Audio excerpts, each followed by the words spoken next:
Hi, Laura Silva here. I'm so happy that you decided to experience a Silva Mind Body Healing Home Study course. And it really means a lot to me that you make the most of this program, that it really does for you what you're hoping that it does for you. So before you begin, there's several things I want you to keep in mind. 1, get yourself a journal or a notebook for you to jot your thoughts, your ideas, and your discoveries about yourself. You can even use your laptop if you wish. This is going to help you along the way to document your growth and your realizations. In addition, as soon as I finish talking to you, sit down and write your goals for health. Now, these goals can be short-term, medium-term, and long-term. You want to set goals that you can achieve and manifest in a very short period of time, between 1 and 2 weeks, maybe within the month. But you also want to make sure that you have goals set out for 6 months, 12 months, 24 months, 5 years, 7 years, 10 years, 20 years. Create a goal that is going to describe how you are going to conclude this life. Take the time to describe a life that is strong, full of vitality, with great energy. A life of a person who is in their upper years of age, still productive, resourceful, quick thinking, sharp, and smart. 2, this course is a 10 CD course. It's going to be best if you follow that order. And the reason I say that is because we are going to approach the healing process in this manner. We are first going to discuss the cause of 90% of all health challenges, and that is stress. But more than that, it's really important that you focus on the core emotions that lead to stress. We'll talk more about that later. Then we're going to move on to working with the belief structures that govern your living experience. And not only your living experience, but your health as well. From there, we move on to the healing of the emotional body, the spiritual body, the mental body, and the physical body. You'll also learn to work with different aspects that will bring in new elements to your meditations. Not only that, but you'll also learn what needs your bodies require in order to maintain health and well-being. The physical body needs to meet certain requirements, as does the spiritual body, the mental body, and the emotional body. When you hear these requirements, you may think, I already know that. And you probably do. But are you doing it? Knowing is not enough. It's actually the doing that is where you're going to find the real healing in this process. They may seem really simple and obvious, but unless you're actually doing it, you're missing the whole point. You must go through each one of these different requirements of each one of those bodies and discover whether you're meeting those requirements fully and completely. Because if you're not, then you are missing some of the very fundamental processes that will lead to health. I sometimes hear people say, well, gosh, that's just a lot of talk. We're not getting to the real meat of things. But you see, that is the real meat of things. That is the real core of what you must do in order to have true health and well-being. And it's not that difficult. That's the whole point. Healing does not have to be challenging. You just need to do what it takes. And unless you do, the healing will not happen. A lot of times people are looking for the quick fix, the shortcut. Tell me what I have to do right now because I want to be healthy tomorrow. The fastest way to get to the outcome of health is to make sure that each one of the requirements of each one of your bodies are met. 3, when you're working with stress, pay special attention to what causes fear and anger in your life, and pay close attention to those core emotions we'll be discussing, because those core emotions and fear and anger are going to help you get to the root of what may be the real cause of your health problem. 4, when we get to beliefs, make sure that you take the time to write down the beliefs that are holding you back from enjoying your life freely and completely. Jot everything down because this way you can keep track of what you really want to achieve. Of greatest emphasis, if there's nothing else that you take away from this program, I hope that you do understand the importance of managing stress, discovering what makes you angry and or afraid, and the beliefs that govern your living experience. If those two things you focus consciously on, and you really put a lot of your energy onto working through these elements or these factors, you will be on your way to health and healing. Your beliefs are a huge part of the healing process. Take the time to write down the limiting beliefs that you have in the areas of health, love, abundance, or money, career, and happiness. Because between managing your stress effectively and going beyond your limiting beliefs lies the real secret towards health and healing. 5, when we get into the meditations, make sure that always the last image you create is one of you in perfect health, of you whole and complete. 6, every time you imagine yourself whole and complete, you are going to do it in a holographic manner. That means that you are going to utilize all of your sensing mechanisms, your mind's ability to see, hear, taste, touch, and smell, and you're going to do it as if you are in the experience, as if you are already healthy, in a past tense sense. In other words, it is a done deal. 7, when we talk about the explosion of emotion, this is going to be an experience of projecting gratitude, appreciation, and love from your heart organ. So think back to a time that you have experienced deep and profound love. Think back of a time when you really felt gratitude and appreciation, and make a strong point of reference of what that feels like, because you are going to utilize that memory in every single exercise. You're going to project this explosion of emotion, of gratitude, appreciation, and love for being healthy, whole, and complete. Even if you're not there already, you are still going to do that so that your body, your brain, and your mind can begin to accept that you are whole and complete, that you are healthy, so that your body, brain, and mind can begin to learn how to produce health in your system, in your body, in your being. 8, whether or not you agree with everything I say, please do me a favor. Open your mind to the possibility of health and healing. Open your mind to the possibility of doing something that may be a little bit different. You have nothing to lose and everything to gain. Health is there for you. I have seen so many thousands of people regain their health with these methods, and I know that you can too. 9, apply the suggestions that are going to help every single one of your bodies heal.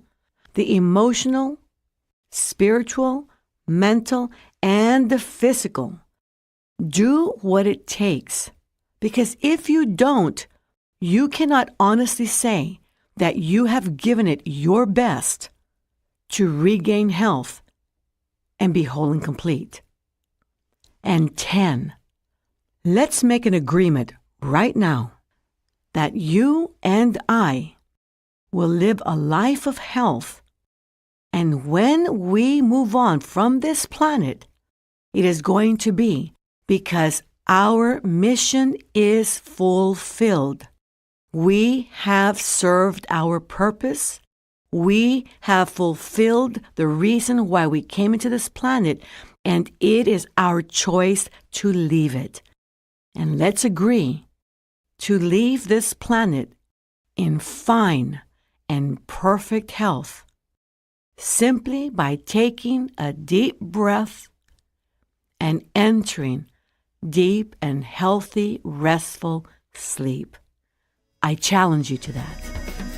Enjoy. Hi, I'm Laura Silva Quesada, and I'd like to welcome you to the Silva Mind Body Healing course.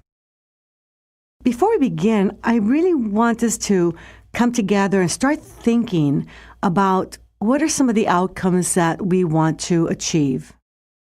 In order for us to be better prepared for the information that's going to be presented in this course, I'd like for you to consider a few things.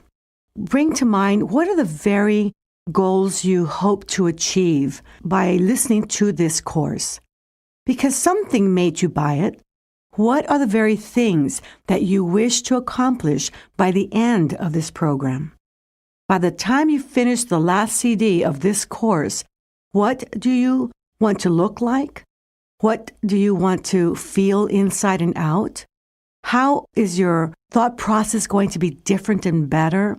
How are you going to know that you are moving towards health? Because it is about healing. Mind-body healing. Your mind over your body healing. It's about whole body healing, holistic healing. The kind of healing that occurs when you take responsibility for your body. Let's face it, the way our world is evolving today, can you really rely on somebody else or some other system outside of you being in charge of your health and healing in the near future? Your body as a whole has the capacity to heal itself. And to achieve true health and healing, you must actively participate in the healing process. There's a lot of techniques out there that can help in healing the mind, body, and emotions. Some techniques may seem like a quick fix, and that may be true to a certain extent, in that they do help alleviate the symptoms, emotional or otherwise, but may not get to the fundamental roots. For true healing, there is no real shortcut. The shortest route to true healing is to confront the true causes of illness, and that is very dimensional, and the reason why we must work with the healing of all of our parts.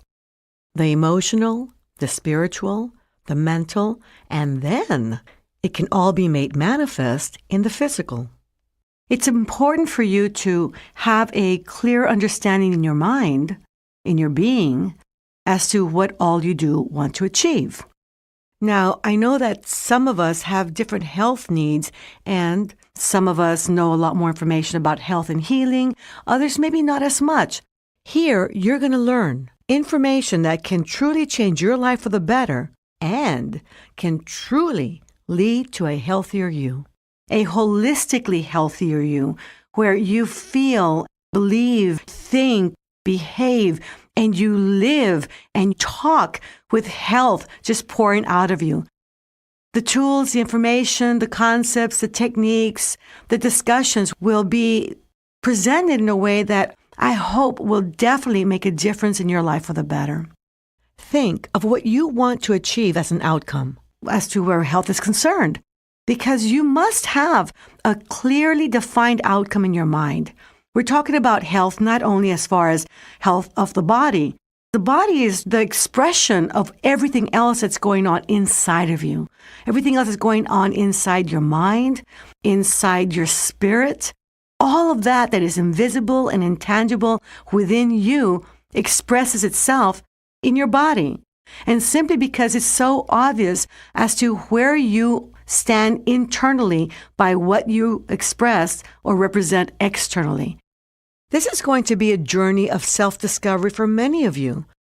And you may want to listen to this home study course with someone who is supportive of your healing process or is in the process of healing themselves. This way, you can discuss your thoughts, feelings, emotions, and express with one another and develop a support system for each other. There's something magical about exposing your heart and soul, your fear and your pain to someone who really, really cares. Suddenly, things fall into proper perspective, and you can move forward faster and easier, and the healing truly begins. So it's a good idea to get a journal and write down your discoveries about yourself along the way, and title your journal with something that is meaningful to you. There's a heartfelt reason why I've taken a lot of time and a lot of interest in studying holistic health. Although today I am so healthy and I love my life. I love my husband, my children, family members, the people I work with. I have a wonderful, wonderful life, and it's healthy. There was a time that it wasn't all that way.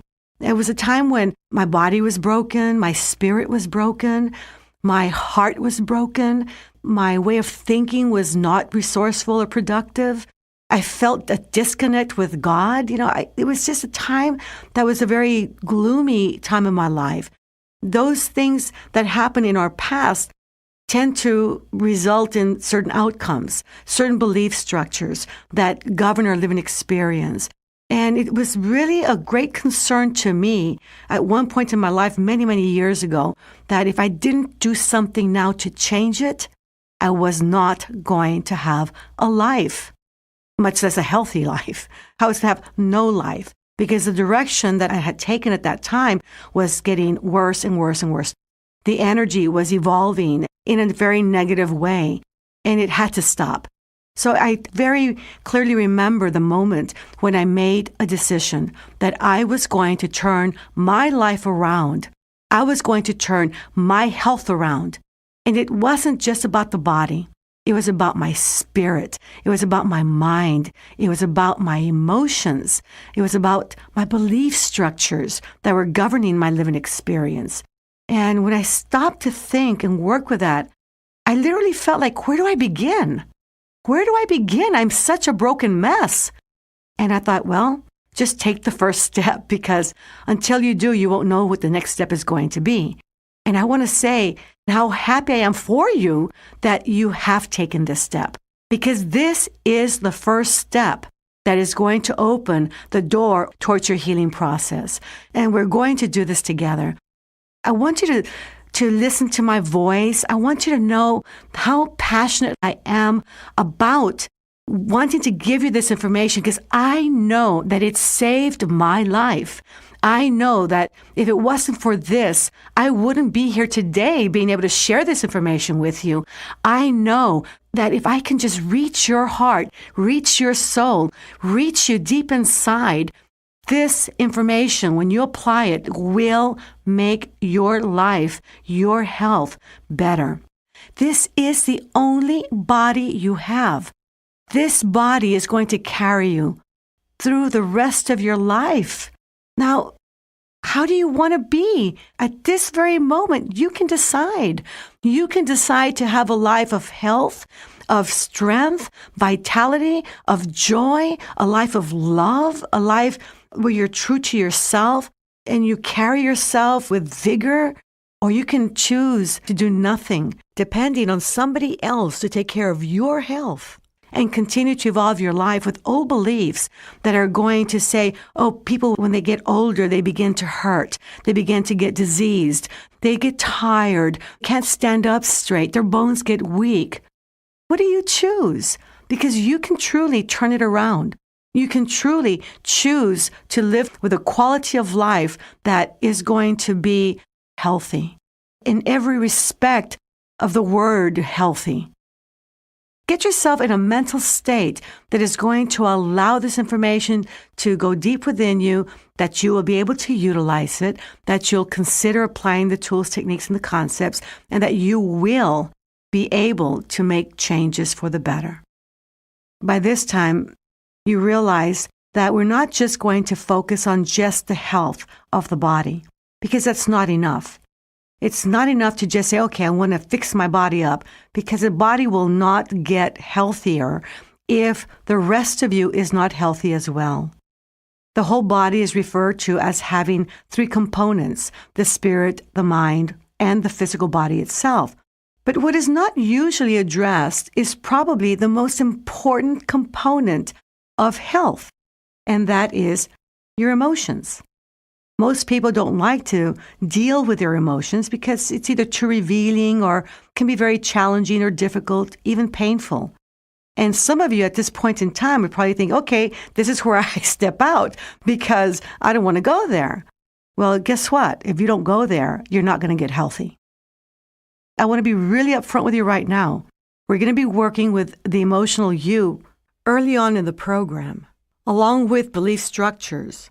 We're going to be working with those beliefs that govern your living experience that don't work for you, and we're going to change them. So for our practical use and purposes, we'll be talking about health from a whole body or holistic point of view. And that means that we're going to be addressing health from a physical, a mental, a spiritual, and an emotional point of view. I find it easier if I can talk about those different components as bodies: the physical body, the emotional body, the mental body, and the spiritual body. And each of those parts or each of those bodies have individual needs and or requirements that, when are met, ensure true health and well-being, and that's a fact. Through this course, you're going to learn how to achieve true health and well-being. It'll be very clearly explained so that it becomes a goal that is extremely possible for you to manifest. I and my colleagues, Drs. George Asau, Joe McGillicuddy, Aratilla Fulham, and Ray Jimenez, along with Father Justin Bielitz and my sister Isabel Silva Chateau, will be providing you with information that will give you every reason to believe that true health is within your reach. And by satisfying the needs of each of your bodies or each of your parts, every area of your life will improve and become healthier through time. In this course, you're also going to learn that the one single factor that strengthens the connection between the body, mind, spirit, and emotions is that of meditating. And there's no escape from that. Meditating is the one thing that is going to strengthen your relationship with yourself, with your body, and especially with those parts of you that are invisible, intangible, with the physical senses, which is that spiritual part of you. The only true way to relate to that part of you that is spiritual and invisible is through meditation. And that practice or that exercise of meditation is the one thing that does strengthen the connection of spirit, mind, body, and emotions. It's going to be factored in everything we do throughout this program or throughout this course. The Silva Mind Body Healing course is loaded with valuable information, tools, and exercises, all designed in order for you to turn your dreams of health into a reality. For the mere reason that you purchased this CD set, you may be in real need of health and healing. And I'm aware of that. I'm aware that you may have a condition that you really have to put a lot of thought and energy into the healing process. And when you heard of the Silva Mind Body Healing course, you thought, gee, maybe this can help me to start getting healthy again. And I want this course to be that for you. I want this course to contain the kind of information that you need to make healing happen in your life and living experience. And because of that, I'm going to offer you a technique that I know can start the healing process. We're going to skip a lot of steps by me giving you this technique at this point in time early on in the CD set. And not all of your questions are going to be answered at this point in time, obviously. But as you apply the technique, apply it with all of your heart and soul, with a real desire to want to get healthy again, with the intention of getting healthy, with a lot of emotion of wanting to experience real health, true health and healing. I'll guide you along the way. And there may be things that you don't quite understand yet, how or why the technique works towards improving your health. But do it anyway. Do it anyway, because as you go through every CD, as we move forward in healing our belief structures, and managing our stress effectively and healing our emotions and our spirit and our mind, and then more tools to be applied to healing the body, you will see and you will discover how everything that you're going to hear from here on forward fits in to this one technique. But I really want you to start now, and you can. So I'll share with you the Hall of Viewing technique with elements in there that you need to have for greater success in achieving your outcome of health. Greg Braden, in the book The I Say Effect, writes that the fundamental belief in many of the ancient philosophies is that we are already healed, that within each moment of our time in this world, we make choices, either affirming or denying the life that already exists in our bodies. So I really want you to come into this program understanding that you as a being are healthy and whole and complete, that there are things that happen to us in our living experience that chip away from that health, in our emotions, in our spirit, in our mind, and in our body. But in essence, we are already whole and complete. Some of the masters of old viewed the expressions of illness as powerful illusions stemming from choices and actions made by the individual, rather than looking to external causes. We cannot be pointing the finger at everything and everyone around us saying, it's because of that I'm sick. It's because of. We can't do that, because every time you point that finger, you have 3 fingers pointing right back at you. It's our choices, our actions that finally build up to what is the expression of our physical reality, the expression of our physical health. And it's not always a conscious choice or action. Often it's an unconscious choice and action. And that's something else that we want to add into our living experience is consciousness. I know I'm throwing a lot of information at you, starting from the very beginning, but I just want this information to start aligning itself deep within you, because it will all fall into place as you listen to the next CD and the one following and the one following that. Our souls are already healed and seek to express that state through our bodies, accepting our healing through our own beliefs and forgiveness. Our healing is mirrored through expression in this world through our bodies. Our bodies are truly the indicators of the quality of our choices.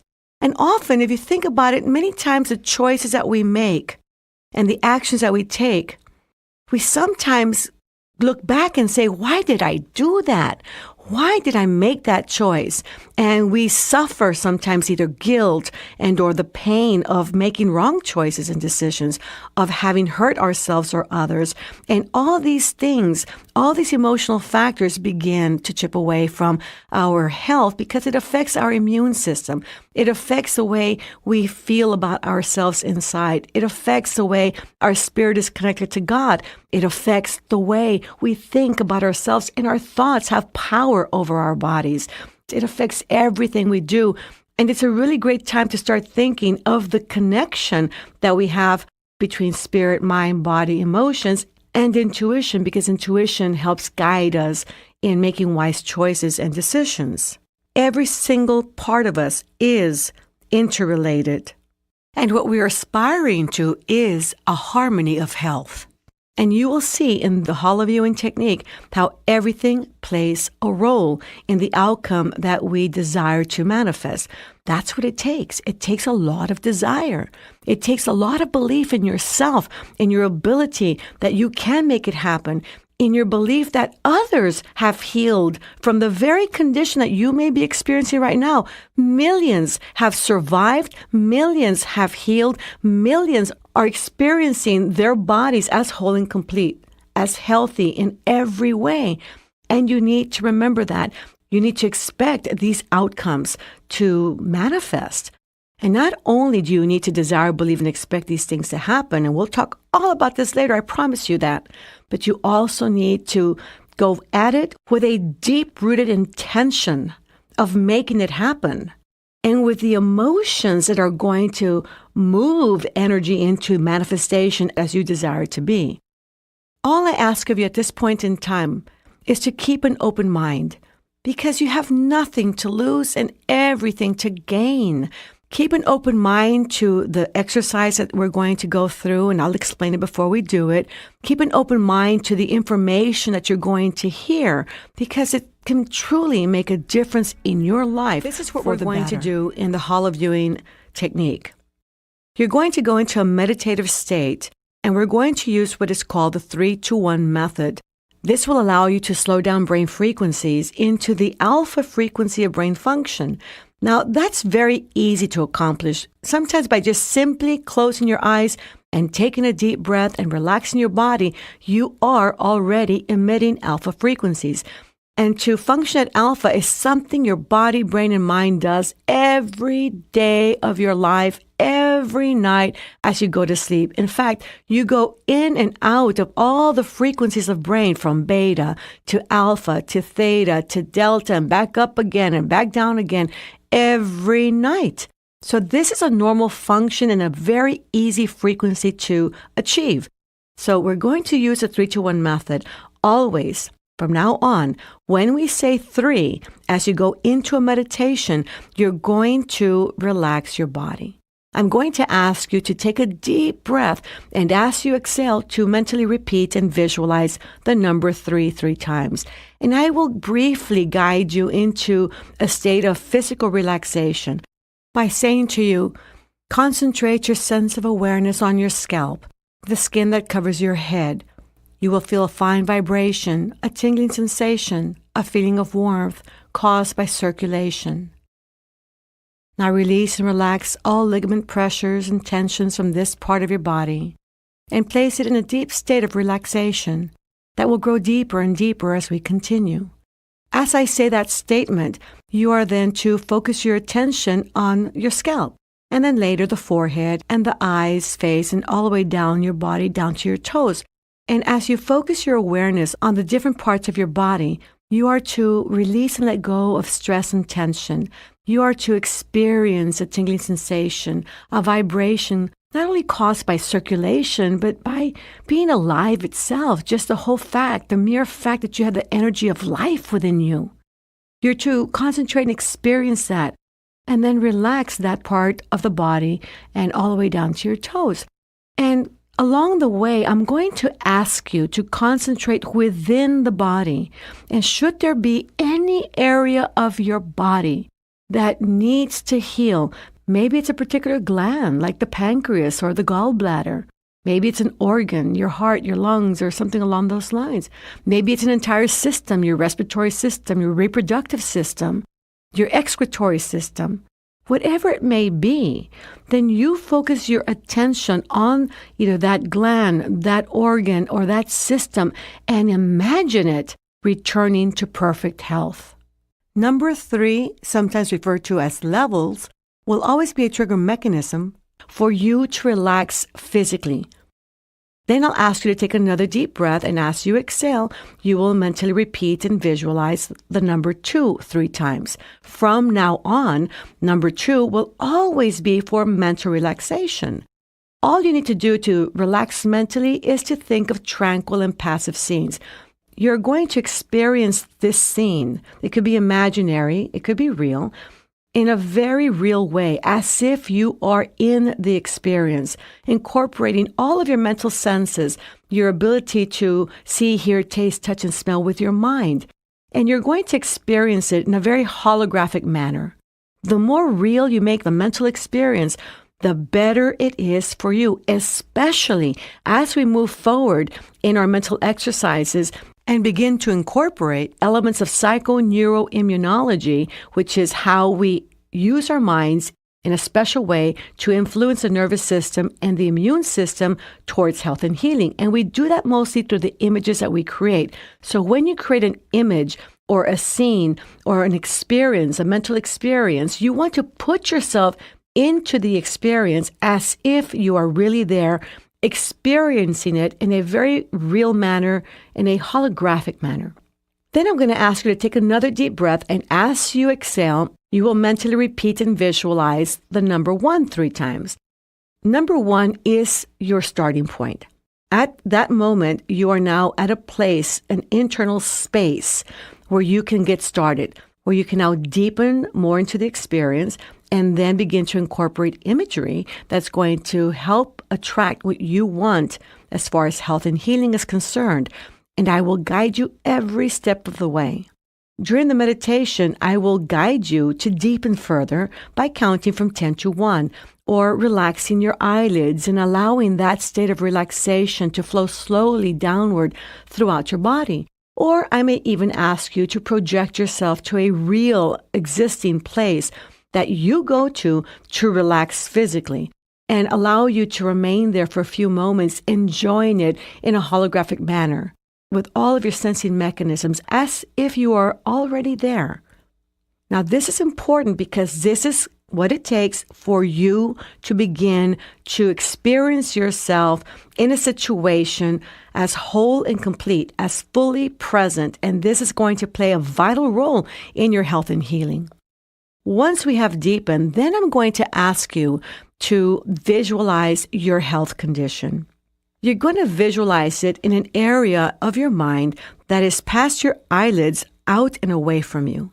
Now, a lot of these instructions, I will be repeating them throughout the course because I want them to be very clear to you as we move forward, but it's important that you start the healing now. So when I ask you to picture something, remember to do it past your eyelids in an area that is out and away from you.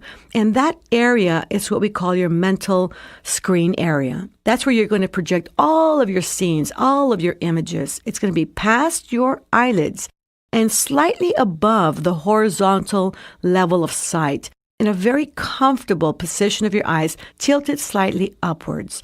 Now, you're going to first picture a gray tone or black and white image that's kind of small, almost like a Polaroid snapshot of you and your health condition, your health problem, your health challenge, however you want to view it. It's preferable if you just view it in either gray tones or black and white and kind of small away from you, like a picture, like a still picture. And now study it. Why do you have this health challenge to the best of your ability? Why do you have this problem? And notice how it's affecting everything about your life, your relationships, maybe your working ability, your way to enjoy your living experience, everything. And study it for just a few moments, and I'll guide you along the way. Once you do that, you're going to imagine that scene getting smaller and smaller and smaller and smaller until it poofs away. And you might even want to hear in the background, poof. And at that very moment when it poofs away, imagine another scene, colorful, coming towards you. Stop it from approaching or getting too close. And that way you can view this very colorful scene of you in perfect health and make it dynamic, lively, make it very, very appealing to your senses. Study that image of you already healthy, of you whole and complete, of you without this health problem. And imagine what you look like, totally healthy, perfectly healthy, whole, complete. You look wonderful. You look fabulous. And it's so appealing. Make the image larger still. Make it dynamic and colorful. And make it even more appealing to your senses. And as you bring it closer, does it still feel good? Does it feel even better? Do you want it even more to see yourself healthy and strong, walking and talking and moving in a very healthy manner? Your body looks good. Your muscle tone is healthy. The color in your skin is good. Your hair is healthy and robust. There's a sparkle in your eye. There's a smile to your face. There's an energy radiating out from within you that expresses true health in every way, in your body, in your mind, in your spirit, in your emotions, and you're living with belief structures that support health and well-being, of you being whole and complete. Get it just right. And then make it larger still, large enough to come wrapping around you and you find yourself in the experience. And now you are that person who is whole and complete and perfectly healthy because you really are. Experience how it feels to have that inner strength and vitality, to have that energy radiating out from within you, to be able to have strong muscles, to stand tall, to have this great healthy glow about you and color in your skin and healthy hair and nails. How does that feel? Experience it with all of your sensing mechanisms. Experience yourself whole and complete. Experience yourself perfectly healthy. And allow your body, brain, and mind to memorize that feeling. And now carry yourself with your imagination into the future and notice how this makes a difference in your life for the better. Notice how it makes a difference in your relationships with your family members or coworkers, in the way you go about your life. Imagine yourself in every aspect of your life. And answer these questions. What is it I actually want to achieve for the rest of my life in this area of health? Who's going to be giving me feedback along the way that I am perfectly healthy besides myself? Are there loved ones, a spouse or significant other, children, coworkers and friends and family members? When is this going to happen? When can I expect the first signs or indicators that I am moving in the direction of health and healing? How is it going to make my life different and better? And why? Why is this important to me? At this point in time and from the area of your heart, project outward an explosion of emotion of why this is so important. Is it because you want to live? Is it because this is important to you? You have family that you want to raise. You have people that you want to keep loving. You have an important mission and purpose in life, and you're not done with your mission. You haven't yet fulfilled your purpose in life. Whatever the reasons are, express it passionately and with a lot of emotion. And when you experience yourself whole and complete and perfectly healthy, express the explosion of emotion of gratitude, appreciation, and deep love for yourself, to universal source energy, to God, however you want to experience it. But emotion moves energy into manifesting the way that you are picturing it and experiencing it. Feelings must be present. The emotion that represents those feelings must be present in everything you do. And you must always incorporate all of your sensing modalities. Now, again, I know I'm giving you way too much information, perhaps, at this point in time. But if nothing else, just listen to the exercise before you actually do it and become familiar with it. And then just enjoy what it feels like to be deeply relaxed physically and mentally, and truly enjoy what it is like to feel healthy, whole. Let's get ready for the exercise. And again, a lot of the gaps and the missing information will come, but I do think it's really important for you to start the healing process now. And this is the technique that you're going to hear again at the very end of this course. With this exercise, you will create what is called a strong attractor, which is an image of you, healthy, whole, and complete, that will guide you in the healing process. During this exercise, you're going to be hearing the relaxation sound in the background. It's a sound that's going to allow you to relax both physically and mentally, and also deepen during your meditative experience. Just listen to it in the background. Don't pay too much attention to it. It will do what it's supposed to do and help you along the way. Before you actually do the exercise, get yourself into a comfortable position. Now, that could be sitting in a chair with your palms on your lap and your feet flat on the floor, your spine somewhat erect, but not too rigid and not too relaxed. In other words, a comfortable sitting position that you can endure for about maybe 30 minutes. Or you may even get yourself into your bed or a prone position, but do note that when you get too comfortable, you might have a tendency to go into sleep, and we don't want you to go to sleep. We want you to be very conscious during the exercise. You'll also take occasional deep breaths, and throughout the exercise, together with those occasional deep breaths, maintain your breathing paced and rhythmic, slow, conscious, deep, rhythmic breathing, allowing your belly to rise and to fall, and continue this slow, conscious, rhythmic, paced breathing throughout the entire exercise. Do listen to this exercise with your eyes open in a safe environment first before you actually do it. This way you'll know exactly what you're going to experience and there won't be any surprises built in there.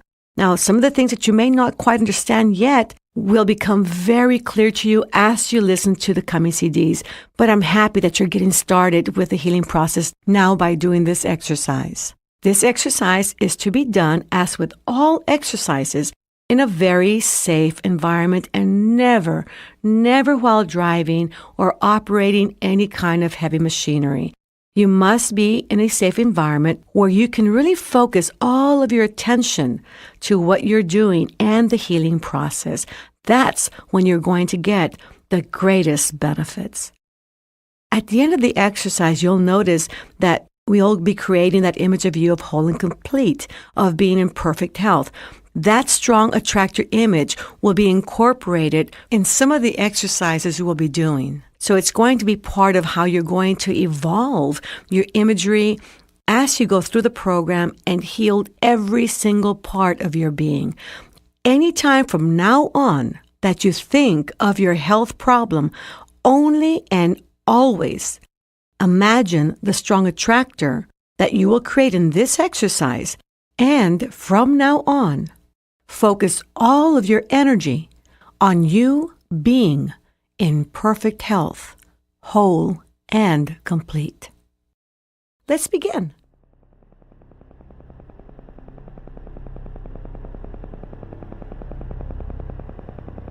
We will begin this exercise with the 3-2-1 method.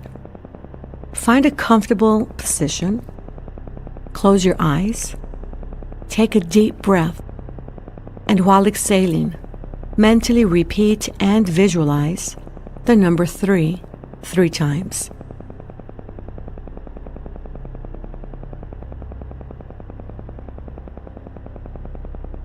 Level 3 is for physical relaxation.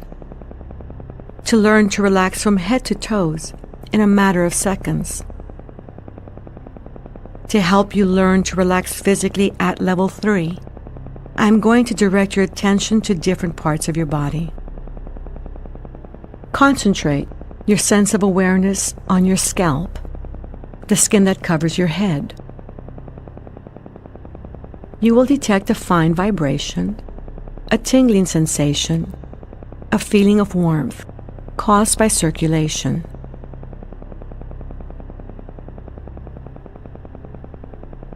Now release all tensions and ligament pressures from this part of your head and place it in a deep state of relaxation that will grow deeper and deeper as we continue. Concentrate your sense of awareness on your forehead, the skin that covers your forehead. You will detect a fine vibration, a tingling sensation, a feeling of warmth caused by circulation.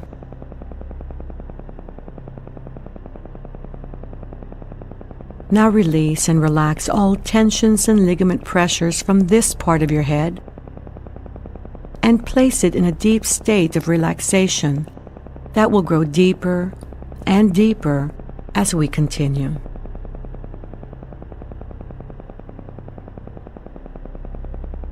Concentrate your sense of awareness on your eyelids and the tissue surrounding your eyes.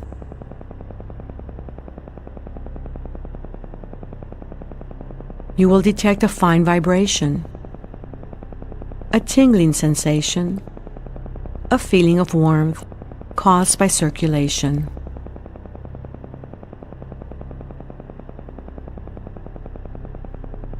Now release and relax all tensions and ligament pressures from this part of your head and place it in a deep state of relaxation that will grow deeper and deeper as we continue.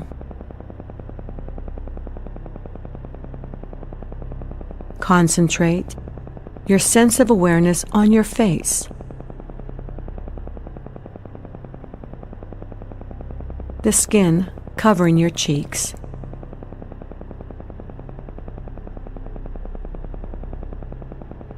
You will detect a fine vibration, a tingling sensation,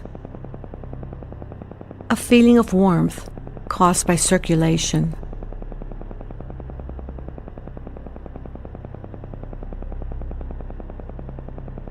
Now release and relax all tensions and ligament pressures from this part of your head and place it in a deep state of relaxation that will grow deeper and deeper as we continue.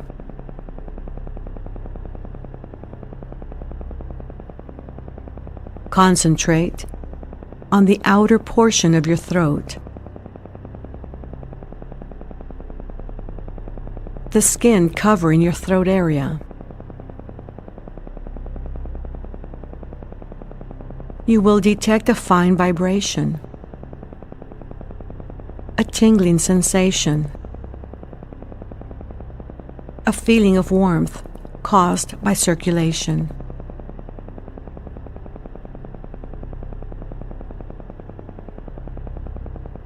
Now release and relax all tensions and ligament pressures from this part of your body and place this area in a deep state of relaxation that will grow deeper and deeper as we continue.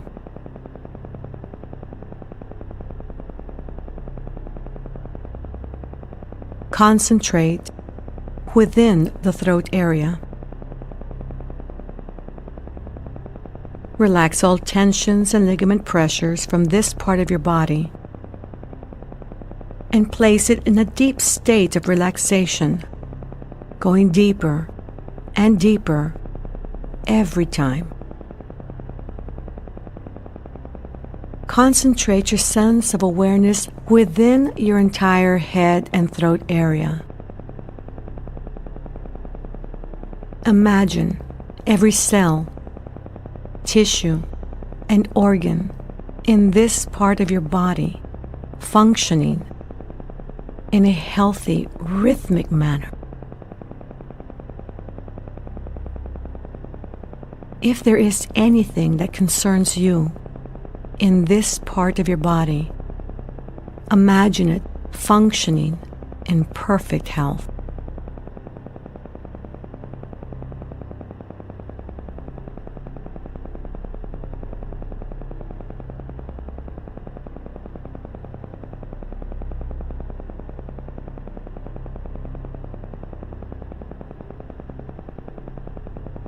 Concentrate on your shoulders, arms, and hands.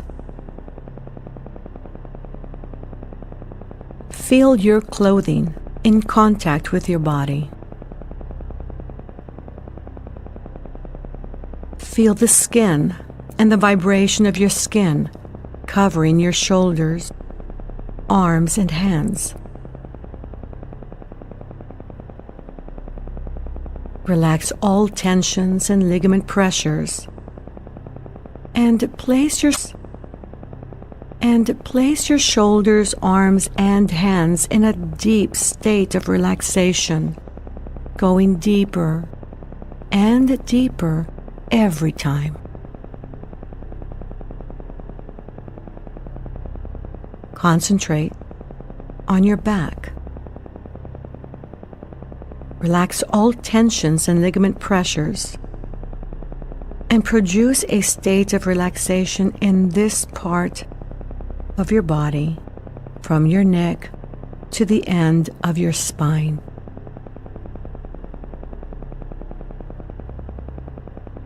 Imagine every cell, tissue in this part of your body, every muscle, every bone, to be functioning in a normal, healthy, and rhythmic manner. If this is a concern for you, spend some time imagining your spine in perfect health.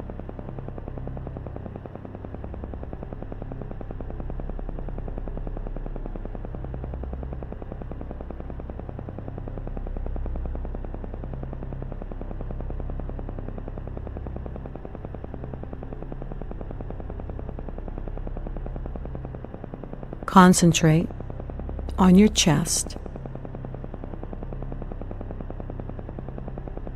Feel your clothing in contact with this part of your body.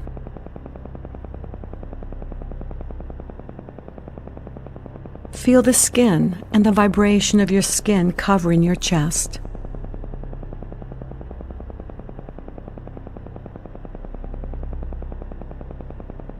Relax all tensions and ligament pressures, and place your chest in a deep state of relaxation, going deeper and deeper every time.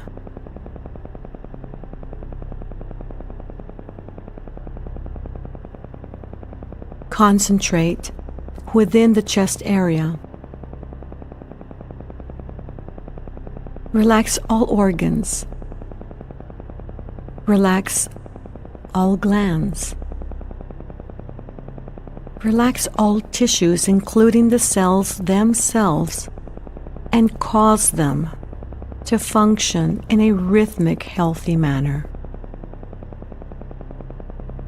If you have any concerns within the chest area, imagine them returning to fine and perfect health.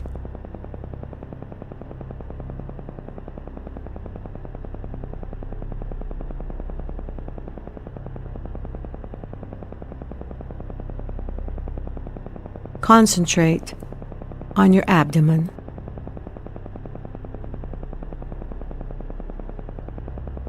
Feel the clothing in contact with this part of your body.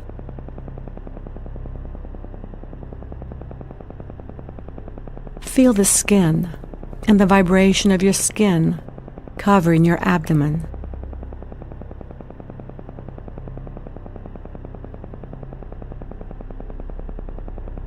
Relax all tensions and ligament pressures, and place your abdomen in a deep state of relaxation, going deeper and deeper every time.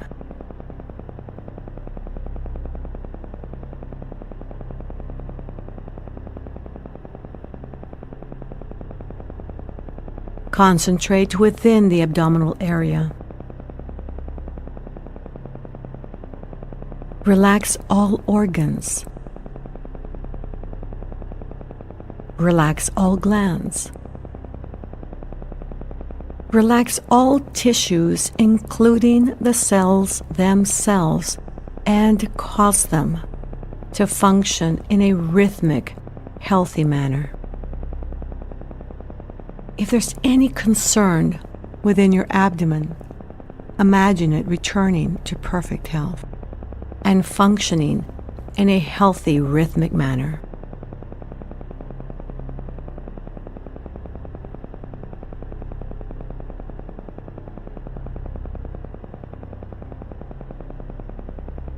Concentrate on your thighs.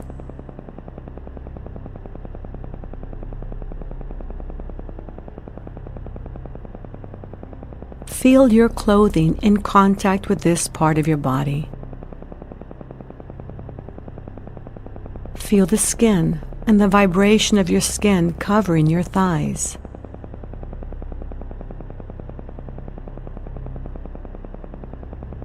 Relax all tensions and ligament pressures, and place your thighs in a deep state of relaxation, going deeper and deeper every time. Sense the vibration of life at the bones within your thighs. By now, these vibrations are easily detectable. Imagine the bones within your thighs to be functioning in a healthy, rhythmic manner. Imagine every single bone in your body, every single joint to be functioning in a healthy, rhythmic manner.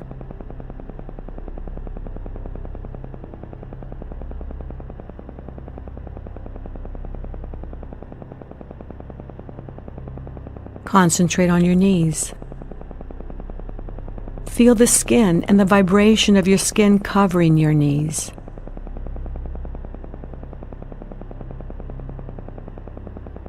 Relax all tensions and ligament pressures, and place your knees in a deep state of relaxation, going deeper and deeper every time.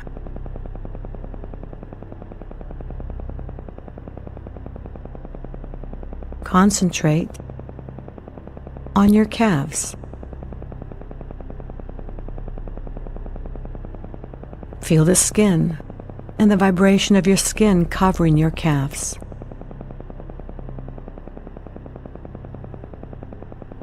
Relax all tensions and ligament pressures, and place these parts of your body in a deep state of relaxation, going deeper and deeper every time.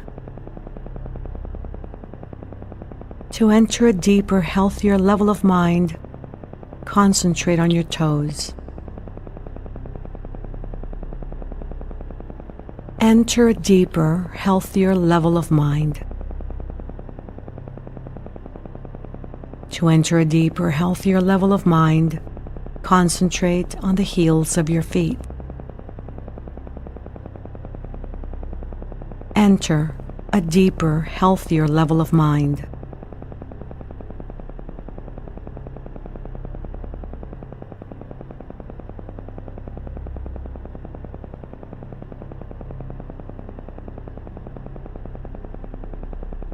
Now imagine every cell, tissue, gland, organ, and system of your body to be functioning in a normal, healthy, rhythmic manner, as whole and complete.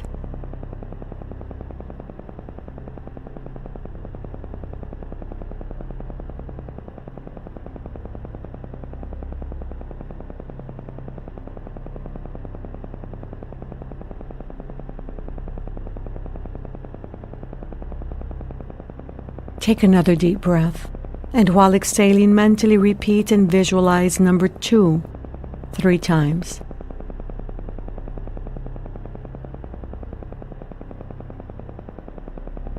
Level 2 is for mental relaxation, where noises will not distract you. Instead, noises will help you to relax mentally more and more. To help you learn to relax mentally at level 2, I'm going to call your attention to different relaxing scenes.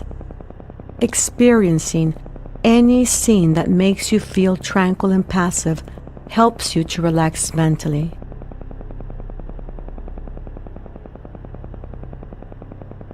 Experience this tranquil and passive scene with all of your sensing mechanisms from a holographic perspective, as if you are actually there. Be near water on a nice summer day, feeling the warm sun, a gentle breeze, the sound of waves. May be a tranquil and passive scene for you, a very relaxing scene for you.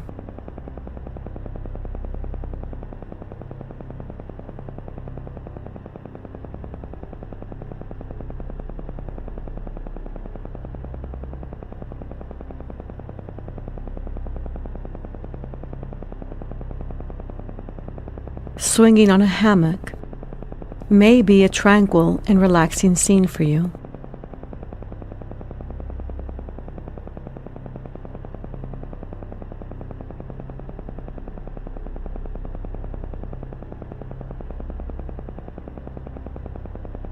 A tranquil and relaxing scene for you may be a walk on a beautiful day when the breeze is just right, where there are tall shade trees, beautiful flowers, a very blue sky, an occasional white cloud, and birds singing in the distance. Hear birds singing in the distance.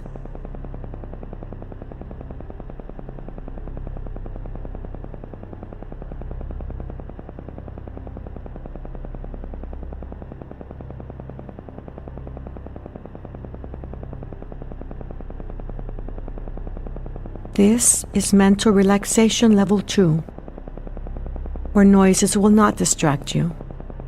To enhance mental relaxation at level 2, practice visualizing tranquil and passive scenes. Take another deep breath, and as you exhale, mentally repeat and visualize the number 1 several times.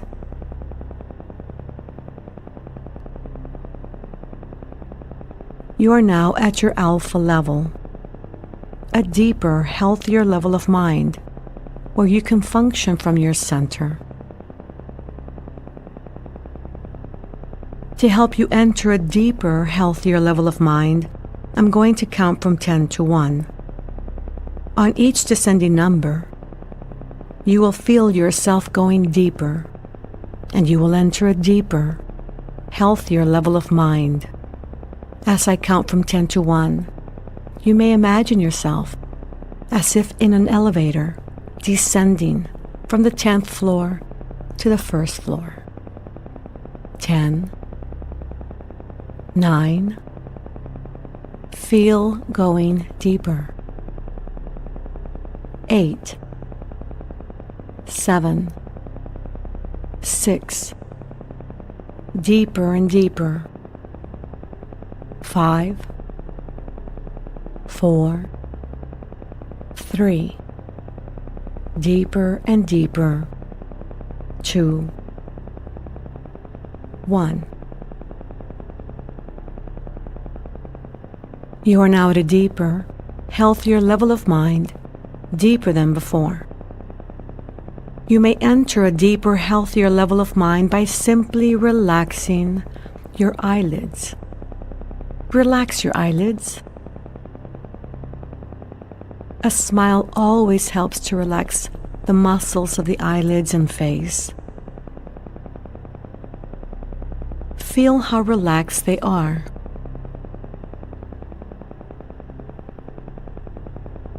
Allow this feeling of relaxation to flow slowly downward throughout your body, all the way down to your toes.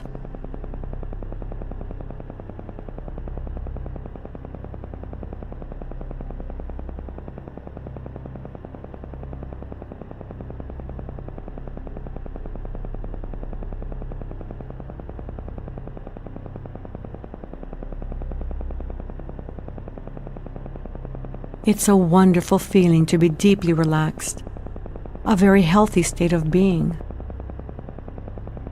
To help you enter a deeper, healthier level of mind, I'm going to count from 1 to 3 and cause a sound with my fingers. At that moment, you will project yourself mentally to your ideal place of relaxation. I will then stop talking to you, and when you next hear my voice, you will take a deep breath, relax, and go deeper. 1, 2, 3. Project yourself mentally to your ideal place of relaxation until you hear my voice again. Experience this relaxation as if you are actually there. Relax.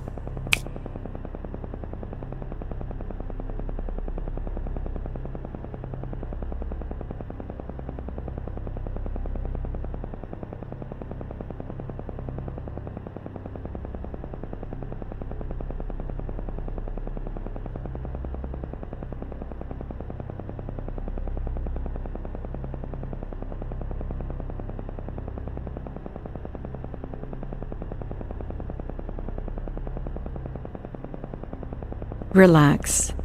Take a deep breath, and as you exhale, relax and go deeper.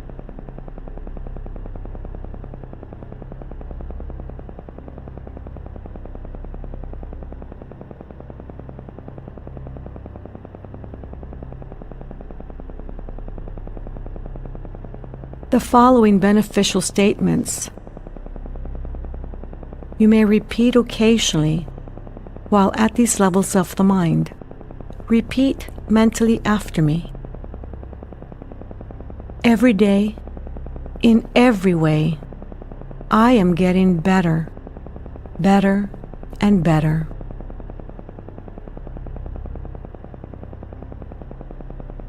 Positive thoughts, suggestions, and images bring me benefits and advantages I desire.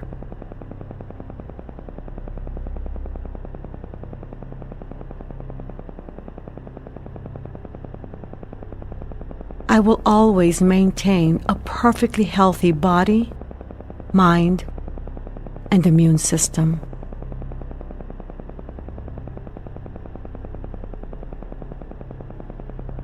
At this time,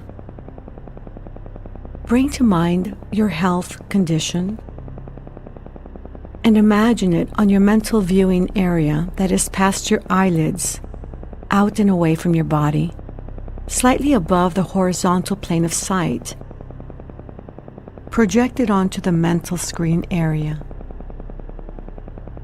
Project an image in gray tones or black and white, not too big, like a Polaroid picture perhaps, a still picture, and study your problem. To the best of your ability, analyze why you have come to this point. Emotionally, spiritually, mentally, and physically. Behaviors, attitudes, belief structures, whatever it is that has now ended up in this expression of health. Take a few moments just to study it, to become aware of it, to let it go, because never again will you come back to this image. Once it is gone forever.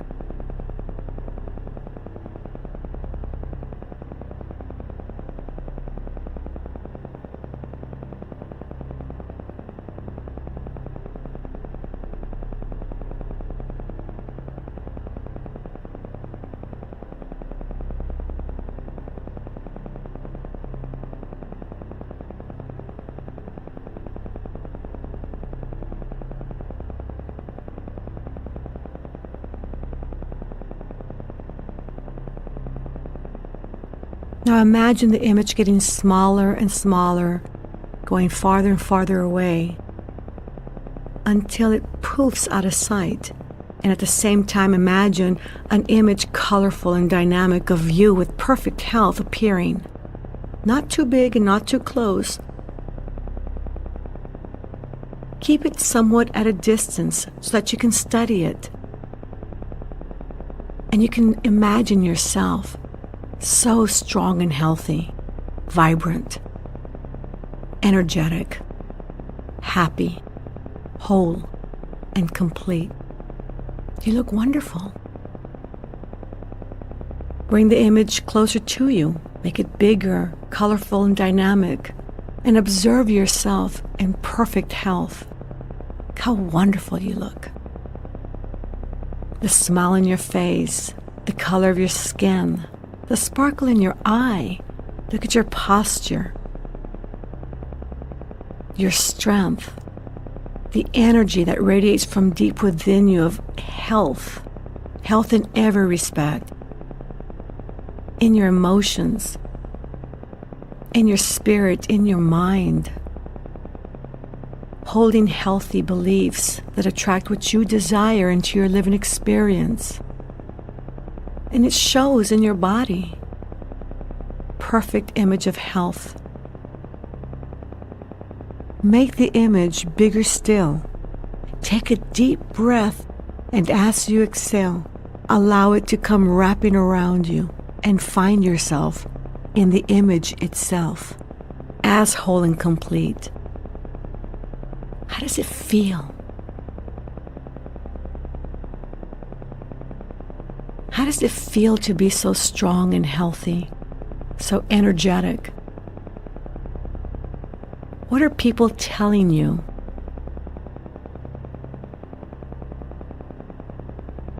What do you hear them say about your health and how great you look?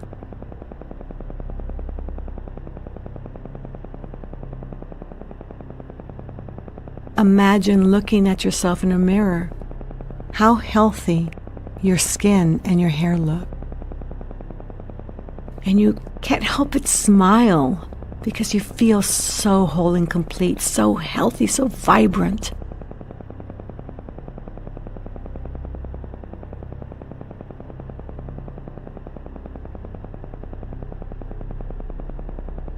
What is letting you know that you've already started to achieve health and well-being, whole and complete?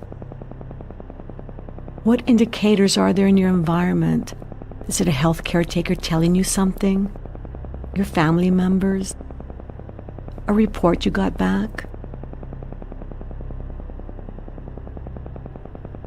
Experience it and allow your body, brain, and mind to experience this feeling of health, of being whole, of being complete, because you are.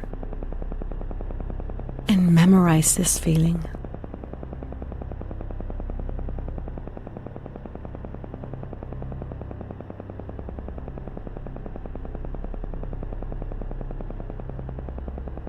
From now on, every time you think of your health situation, you will only think of this feeling, of this image of you as being whole and complete, and experience it once again every time it comes to mind. And only this.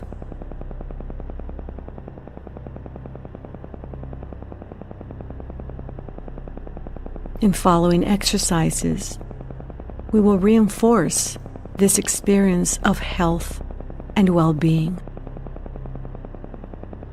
And you will always experience it as already done, as already accomplished. It is already happening.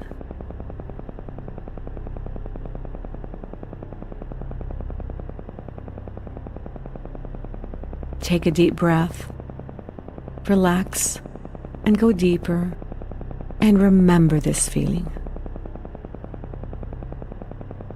Every time you function at these levels of the mind, you will receive benefits physically, mentally, spiritually, and emotionally.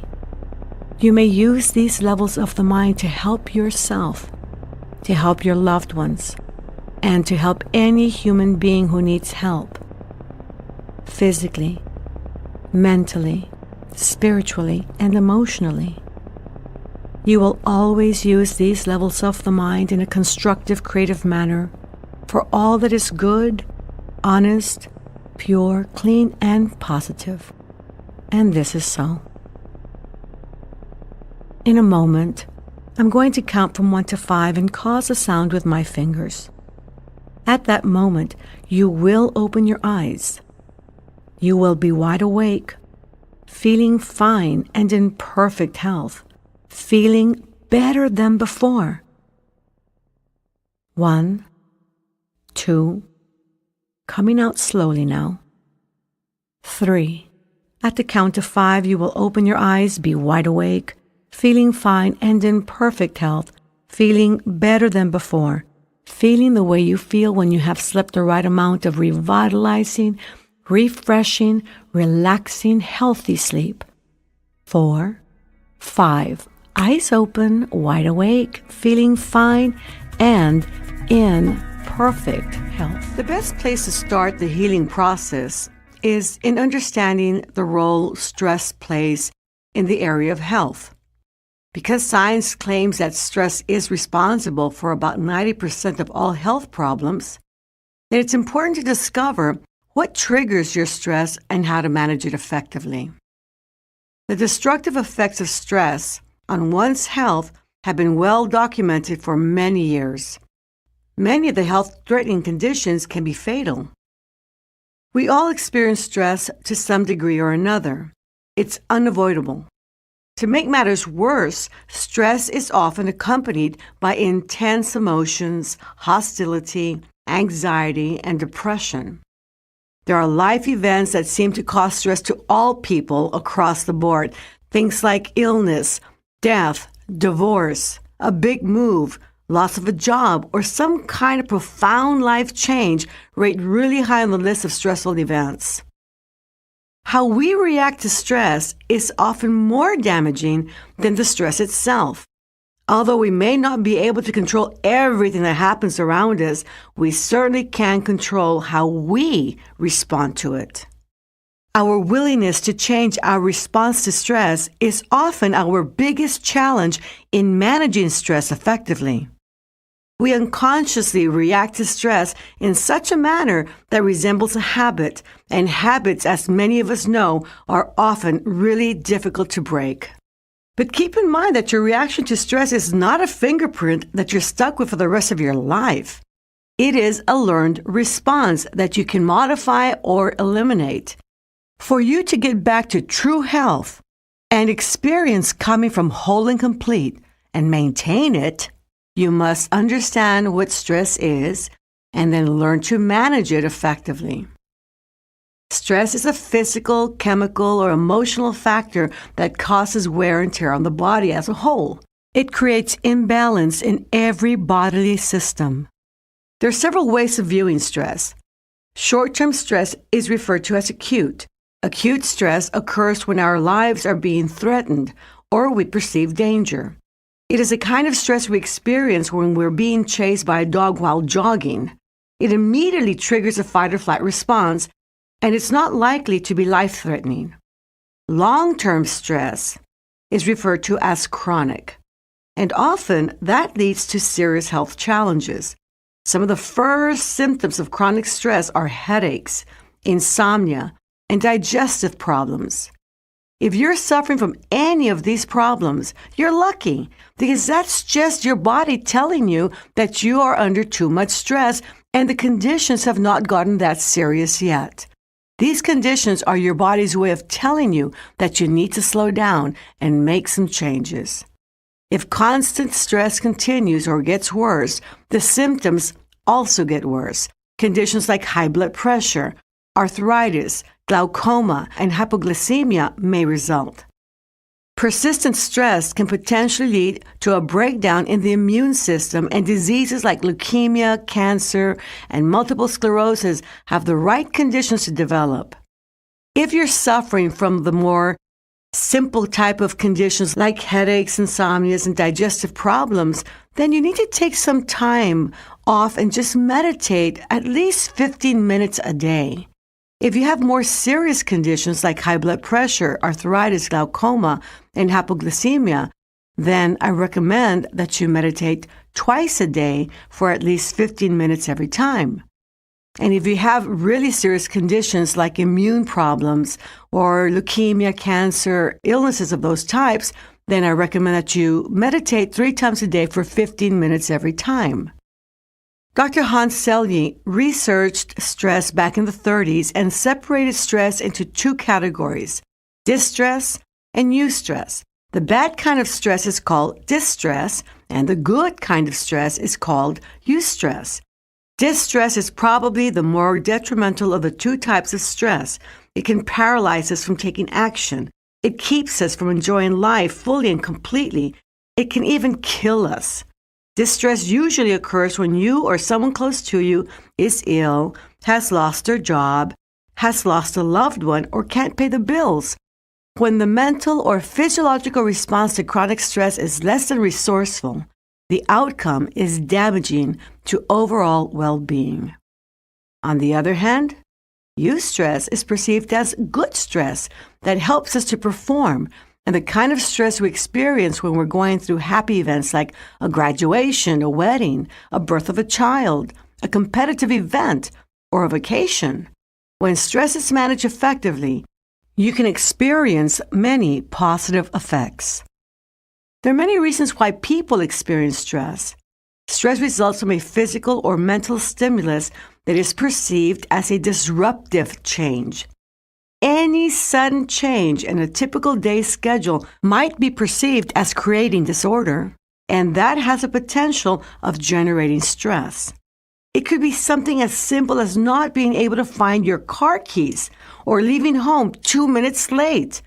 Every time we experience stress, we have some kind of reaction. Our reaction to stress largely depends on how we think, believe, and/or behave.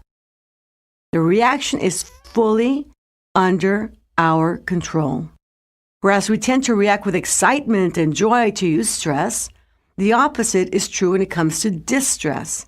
How we react to stress must be the focus of our attention, because it is the one most revealing element that will make conscious the very factors that are at the core of your health problems. If we do not discover how we react under stress, then we continue to react that way unconsciously through time, making it difficult to control or manage the stress and improve the quality of our health. The following simple exercises will help you to explore and discover how you react to stress and why.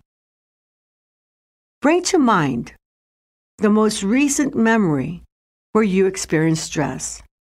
It could be something that happened just this morning. As you bring to mind this stressful event, remember what you were thinking and picturing. Now answer the following questions. Upon noticing that you were feeling stressed, how did you react to the stressful event? How did your behavior change? How did the quality of your thoughts change? Was there an underlying belief? And if there was, can you identify it? What about the thought or expectation that motivated you or led you to react the way you did during that stressful event? What did you say or do that was different when you were experiencing the stressful event than when you were calm and in control?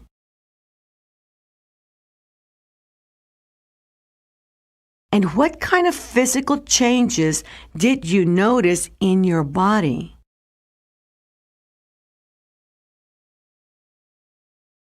This little exercise allows you to be more conscious of your internal experience and your external experience as well.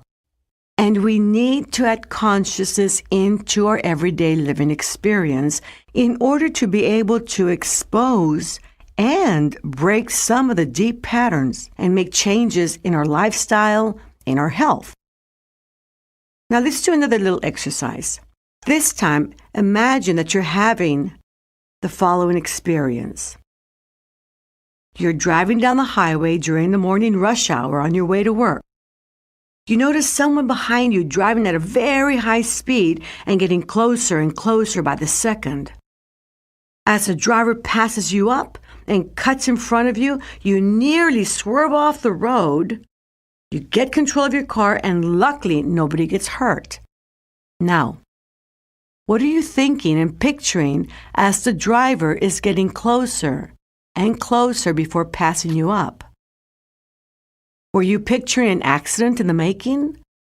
Your car turned upside down or you hurt? What do you think or say as a driver passes you up? How do you react? What do you do? Do you scream out in anger and wave your fist in the air? What belief or thought is fueling your reaction? Is it a belief like, only careless people drive that way? Do you feel anger? Do you have a sense of the situation being out of your control? And what physical changes did you notice in your body? Did your heart start beating faster and harder? Breathing change? Did it go faster and become shallow? Did your muscles tense? Did your stomach feel upset? Did you get angry? Were you a little afraid? All these questions that you are answering bring to mind the experience in a way that you can evaluate it, study it, break it down, and break its structure. Because the more you break the structure of your reaction, the easier it is to be able to react more effectively and more resourcefully. Becoming aware of your reaction to stress is the most important step in managing it effectively and exposing those unconscious attachments that affect your everyday living experience. Attachments are like emotional addictions. They are the little things in life that we unconsciously succumb to, like, I have to be there on time, or I have to have my food prepared a certain way and only that way. And once you expose the attachments, you're able to take the power away from the very things that you're unconsciously addicted to. And the more you're able to expose them, the less power they have. And then we can suddenly find ourselves saying, well, you know what? I prefer to be there on time, but nothing's going to happen if I get there 2 or 3 minutes late. Or I prefer my food this way, but if it comes out a little bit different but still tastes good, that's okay.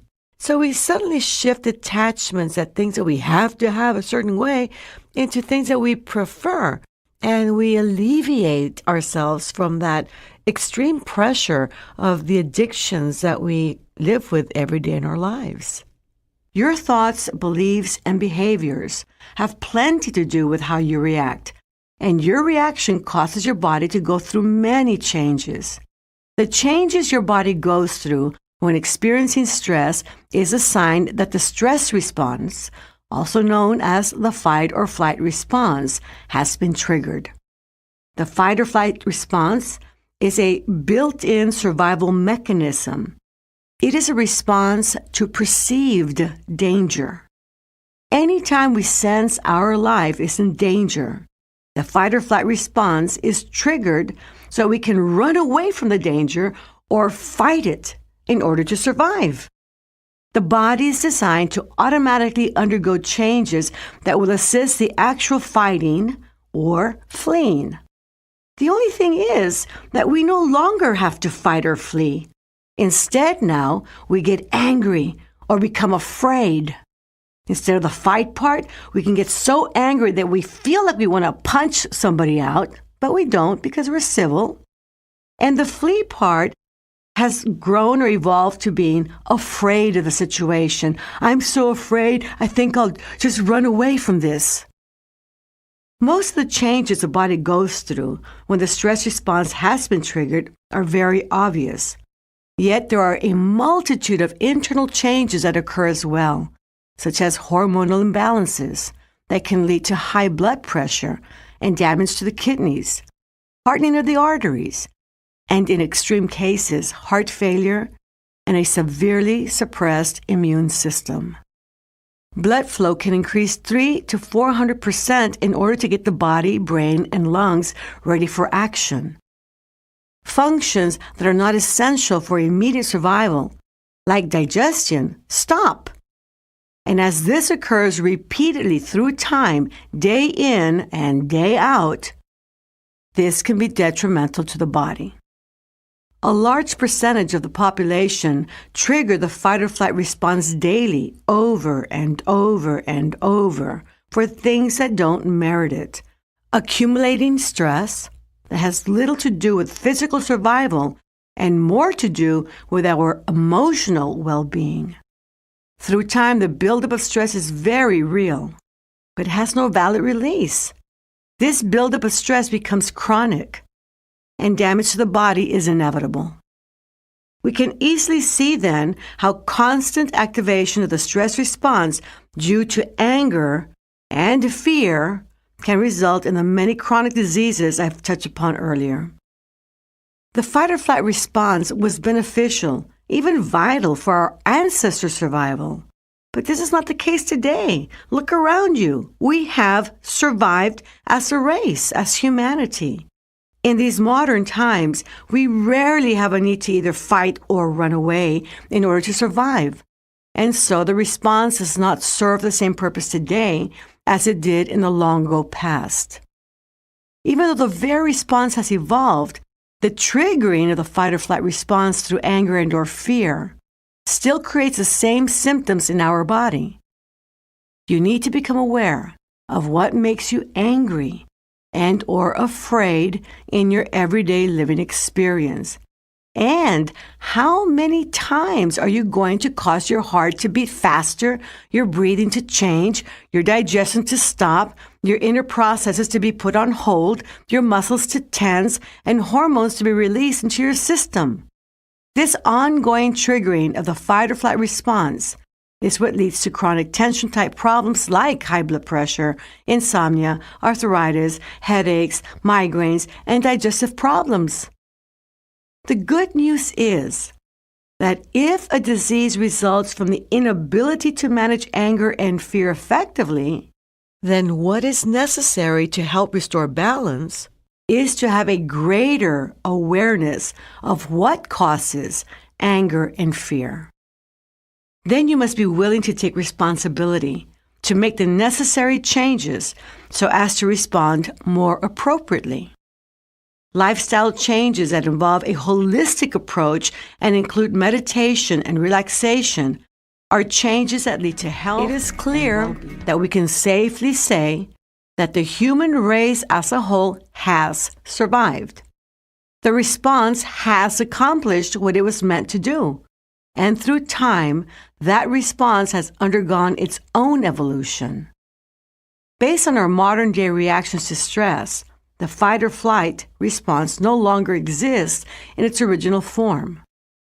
Instead of fighting, we now get angry. We end up mismanaging the stress, allowing it the time to build up the potential to hurt us sometime down the road. Instead of fleeing, we now become afraid. What's important to notice is that unlike fighting and fleeing, being angry and or afraid are not physical behaviors. They are emotions. At the very root of the fight or flight response is a need to protect the emotions. Stress triggers an emotional reaction, and it is worsened by what automatically goes on in the body when the fight or flight response is triggered. When we feel stress, it is no longer so that we can survive physically. It is so that we may survive emotionally. And if we can't survive emotionally or cope with our life and living, we might get very ill and possibly die. What needs to be done the moment you begin to sense that you're shifting from comfort to stress is to interrupt the reaction and convert it into a response instead. It's far more valuable to respond with ability to any situation than to react without control. When you react to something that is causing stress, you need to ask yourself whether it's because of anger or fear, and what is the cause of the anger and or fear. Anger and fear will trigger some very deep core issues that you may be unaware of, and that are at the very root of your stress reaction and your health challenges. The most common of those core issues have to do with abandonment, rejection, hopelessness, helplessness, and the lack of control. When a core issue is being triggered, the mere fact that it is being triggered means that it's something that belongs to your past. For example, when was the first time you felt abandoned? The answer could be something as simple as your parents going out to dinner and leaving you behind, or as serious as being left in front of someone's doorstep as an infant. The reality is that you might not even remember the actual past event, and yet the experience of abandonment was so deeply impressed that it resulted in an issue that is still being triggered today. When was the first time you felt rejected? Someone could have praised your sibling and not you. Maybe you were passed up at school or not picked up to play in a sports team, or the only one in your class not to be invited to a party. When did you first experience the feeling of hopelessness? Something like wanting the latest bike for your birthday, but your family didn't have the money to buy it for you. That alone could have led to a feeling of hopelessness. Wanting to try out for a sport, but you have a physical handicap, can also lead to hopelessness. When did you first experience the feeling of helplessness? For some people, having been physically overpowered by someone much bigger than themselves could have led to a feeling of helplessness. Seeing someone you know suffer and not being able to help them can also lead to helplessness. When did you first experience a feeling of frustration for not getting your way or having full control over a situation? For example, being made to go to your room as a punishment from a parent makes a child feel that they have no control. Or being told how to think, speak, believe, and behave could lead to a feeling of not being in control. In time, this could also lead to a strong desire to want to control others and situations. It's no wonder so many of us are such control freaks. The point of the matter I'm making here is that these emotions have to do with your past and can cause plenty of stress. Most of the things that you experience stress over are things that really belong in the past, not so much in the present.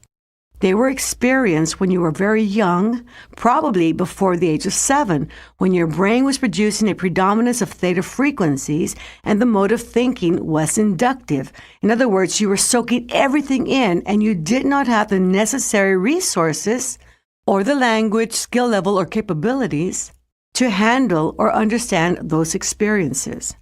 Today, you may feel that you're all grown up physically, intellectually, spiritually, and emotionally, but the moment you're face to face with a trigger, the snowball effect begins. First, you experience a shift from comfort to stress, with a knotted feeling in the pit of your stomach.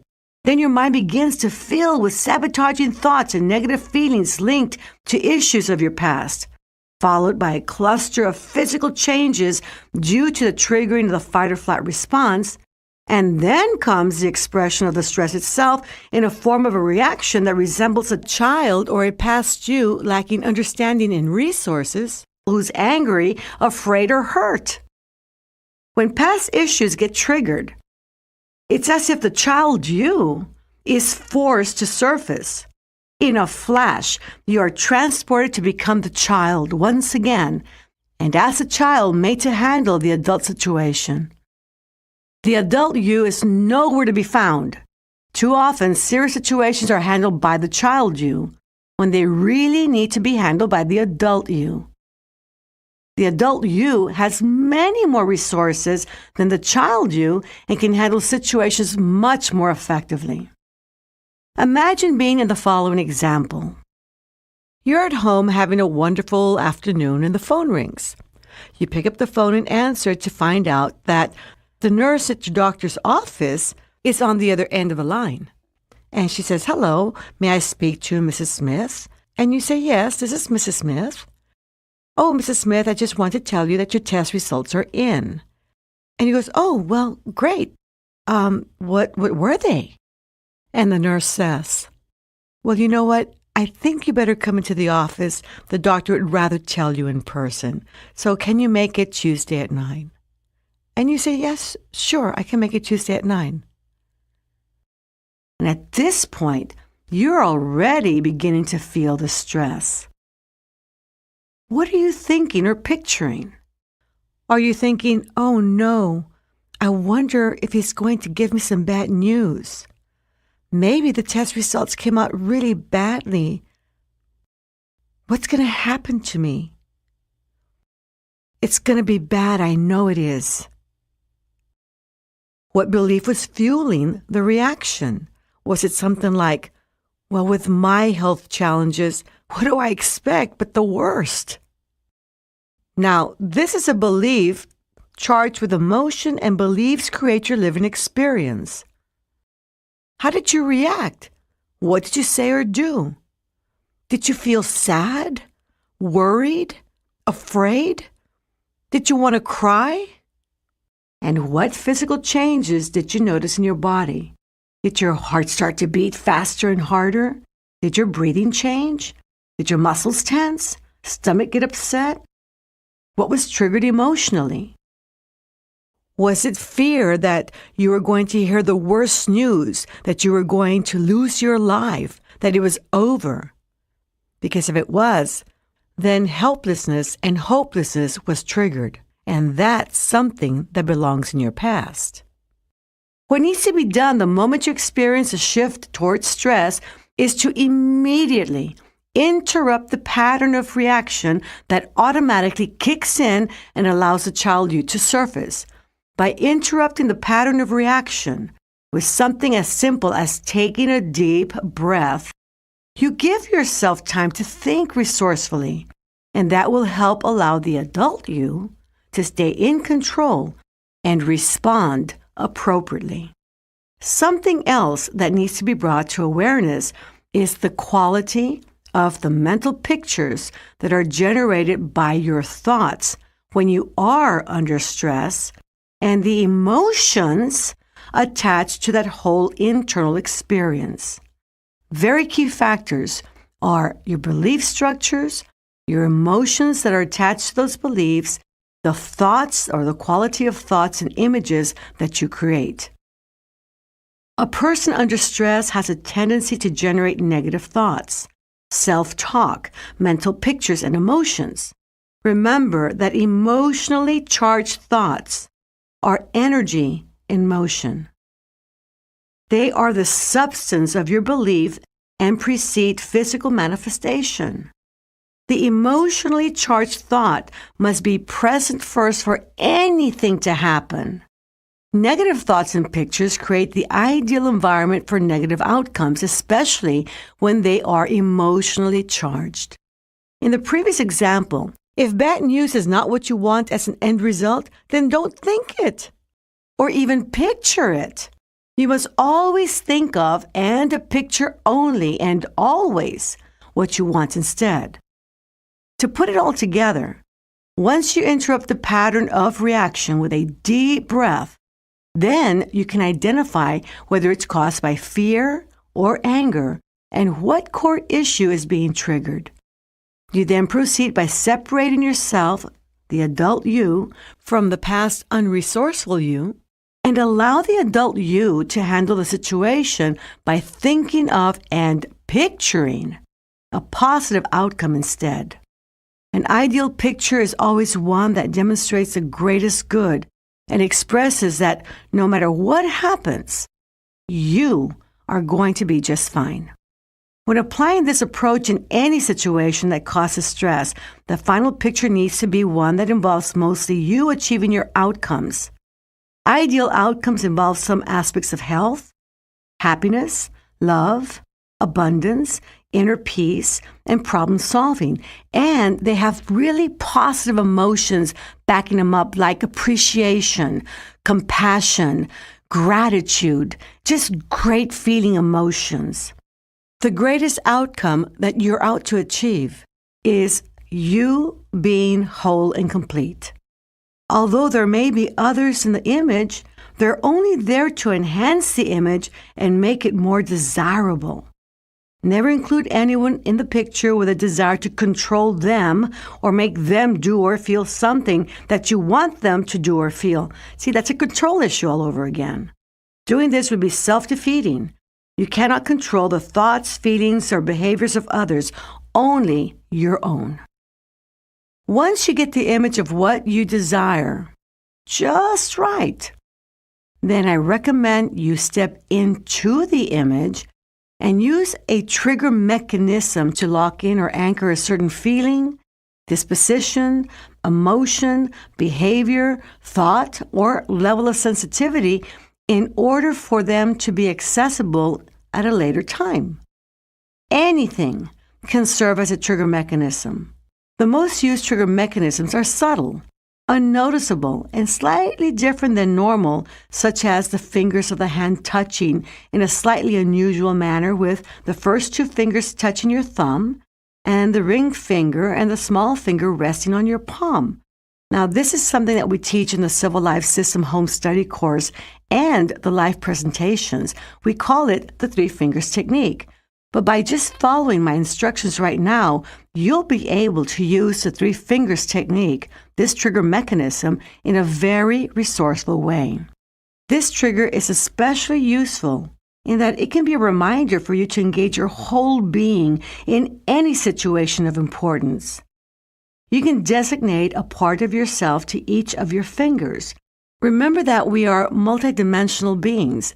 We're not just the body, but we are the spirit, the mind, the emotions, and there's an intuitive part of us that can guide our decision-making abilities. Now, each one of your fingers can be assigned to one of your parts or one of your bodies, as we've talked about earlier. Your thumb can represent your physical part and manages your health and composure, relaxed breathing, healthy posture, and confident stance.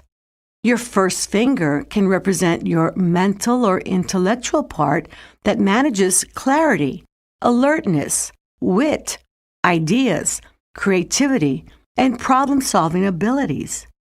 Your second finger, or the middle finger, can represent your emotional part that manages emotional balance, appropriate experience and expression of emotions, and personal control. Your ring finger that rests on the palm of your hand can represent your spiritual part. That has to do with your connection to source energy, universal energy, higher power with all, being compassionate, loving, having purpose, solving problems, and doing good deeds for others. Your small finger, also resting on the palm of your hand, can represent your intuitive part. This allows you to be guided by your inner voice, trusting that you will say the right thing at the right time and make right decisions and choices. Use this trigger mechanism once you have a clear picture of the outcome you desire for a particular situation. At that time, begin assigning the physical qualities you want to have available to you to your thumb. Then touch your thumb with the first finger and assign the mental qualities desired. Then touch your second finger with your thumb and assign to it the emotional qualities desired. Then touch your ring finger with your palm and assign to it the spiritual qualities desired. Finally, you touch your small finger to your palm and assign to it the intuitive qualities you desire to have during that specific situation. Once all the qualities are locked in with your trigger mechanism, then they are accessible to you by simply placing your hand in that same position during the time that you're going through that specific situation in your living experience. You will be able to access the very qualities you want to have present. Here are some useful strategies to help manage stress effectively. Determine what causes you to feel angry and afraid. That's going to bring a lot of consciousness into your living experience. And for a while, you just might want to take the time observing. Don't do anything much unless you are comfortable, confident to do so, but you might want to for a few days. Just simply observe your living experience from that perspective to determine what causes even the slightest anger and or fear, whatever causes you to feel uncomfortable inside. And make a list. Whereas fear can stand alone, anger usually is accompanied by fear. They both lead to stress anyway. We often pretend to seem unmoved by all the things that bother us.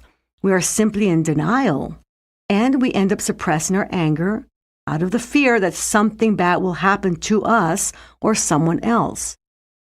Now, we need to be really conscious of that whole experience day in and day out if we ever plan to manage it effectively.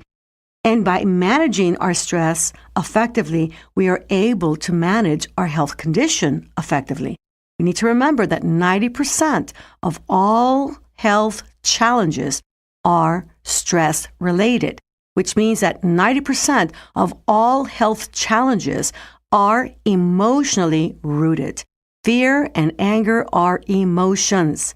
And once we are able to discover more about what causes fear and anger in our lives, or when those emotions are triggered, then we are well on our way to getting healthier and healthier every day in every way.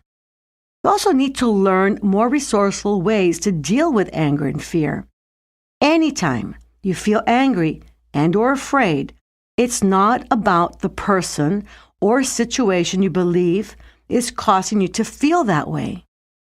It's all only about you. When you find yourself pointing the finger at someone or something, you have 3 fingers pointing right back at you. Stop playing the blame game. Manage your stress by learning to understand what's going on inside you.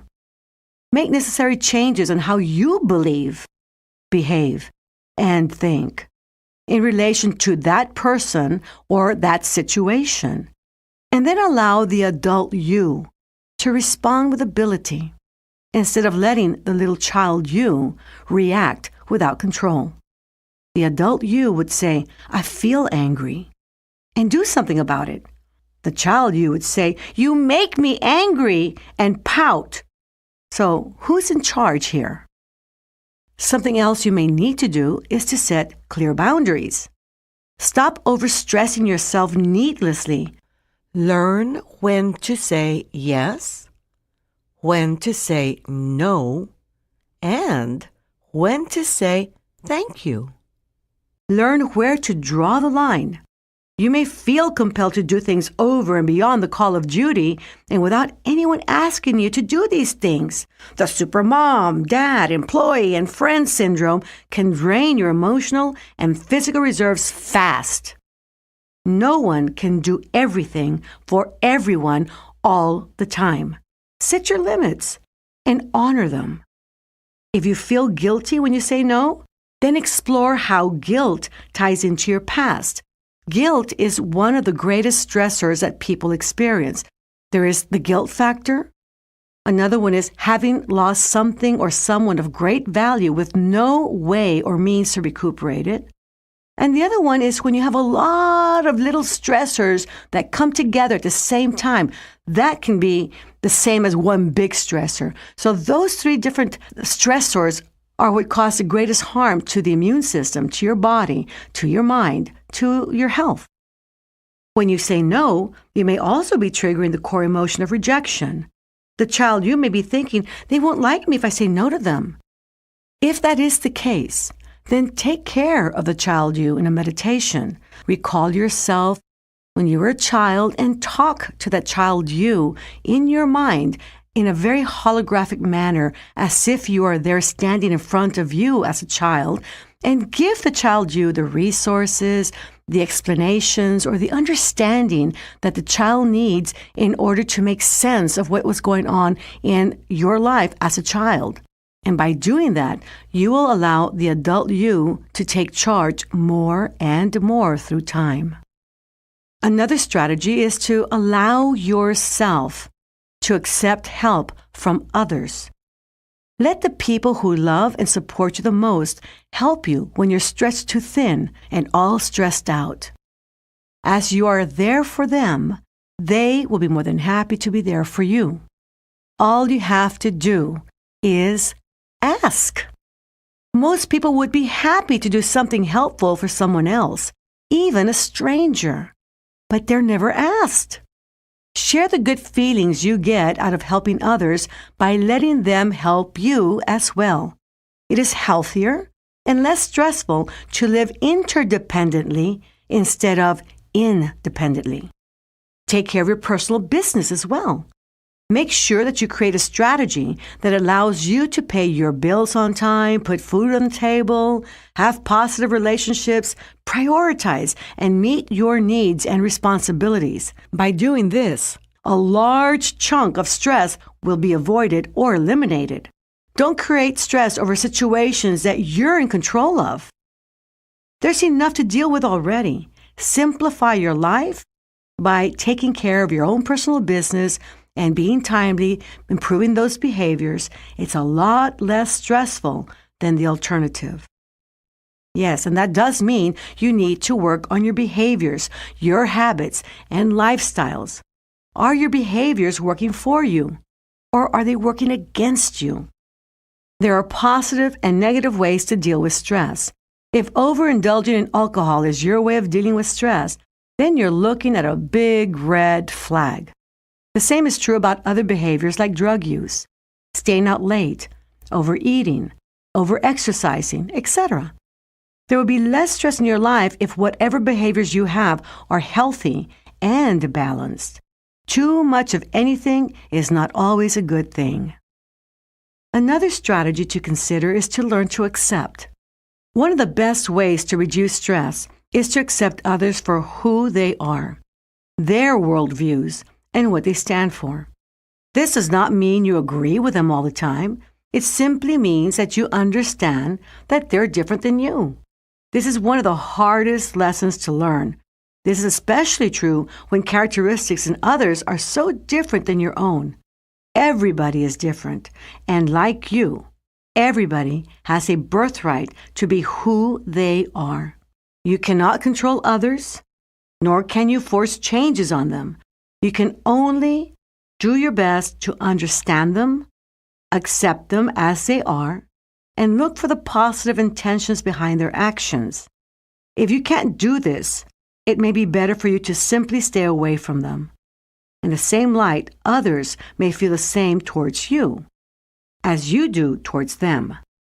There would be a lot less tension and stress in the world if acceptance was factored into human interactions of all kinds.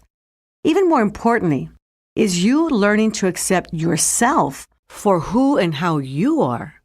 Although there are many things we can change and improve about ourselves, the fact remains that there are many things that cannot be changed. You simply need to find a way to come to terms with that. Find your talents, if you haven't already. Apply it towards helping others along the way, and accept proudly who you are, your worth and purpose in life. Discover how truly special and unique you are. And treat yourself to some good old healthy fun. Have a good laugh with loved ones and friends. Go see a funny movie or go to a comedy club. Laughter helps release and reduce stress. There's something good to be learned in everything that happens, no matter how bad it may seem. So don't take things too seriously. Most of the things we fear never happen. Most of the things that we're afraid are going to happen don't. Learn how to find the good and positive sides of everything, especially if it wasn't what you were expecting or desiring. And laughter is known to promote health. And one other thing you must do, and we're going to talk about this a lot more as we move forward, is you must begin a practice of meditation. You cannot be stressed and relaxed at the same time. Practicing relaxation and meditation allows your body to take a break from stress and learn how to relax at will. Relaxation is a major ingredient needed for overall wellness to exist. The physical body needs rest and relaxation in order to restore energy and heal. The spiritual body relies on prayer in order to connect to Source. The emotional body internalizes in order to connect with its feelings. The mental body depends on meditation in order to visualize, imagine, plan, set goals, heal, and solve problems. They all work best when you close your eyes, take a deep breath, release and relax muscle tensions, and deepen through rhythmic, deep breathing. Many people equate meditation and sleep and don't see any great value in meditating over sleeping. While sleep is necessary for health, meditation is different than sleep.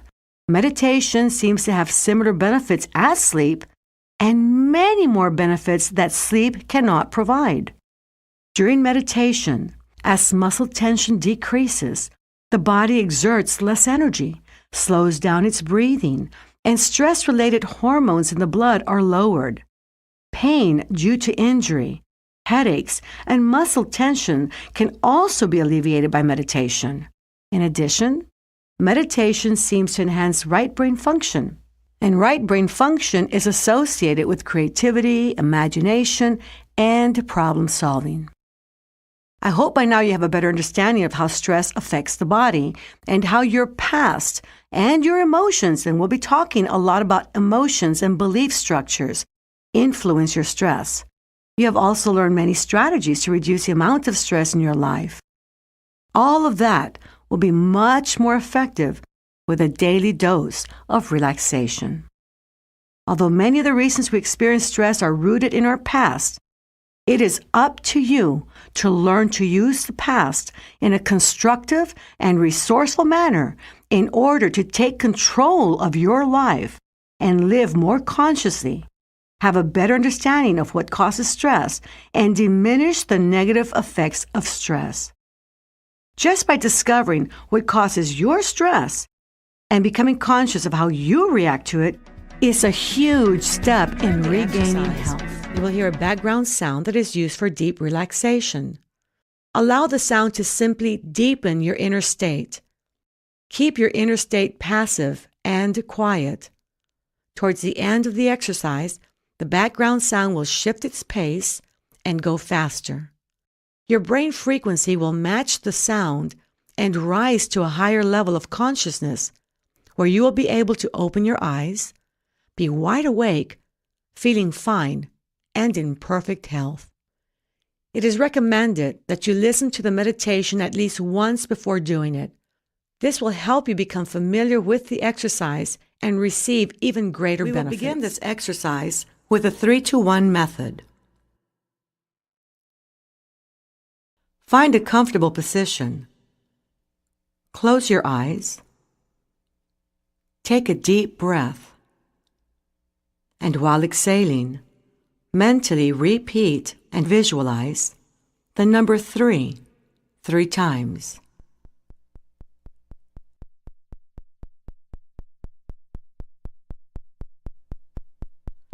Level 3 is for physical relaxation, where you can learn to relax physically from head to toes in a matter of seconds. To help you learn to relax physically at level 3, I'm going to direct your attention to different parts of your body. Relax your scalp.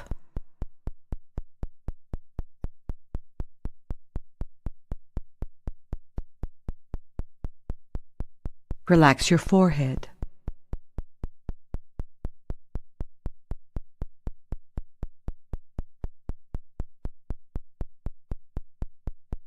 Relax your face.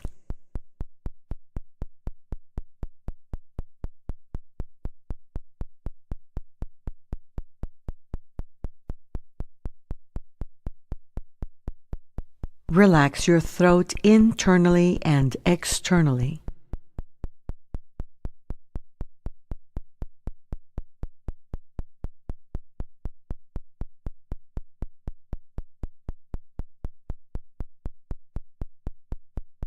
Relax your neck and spine.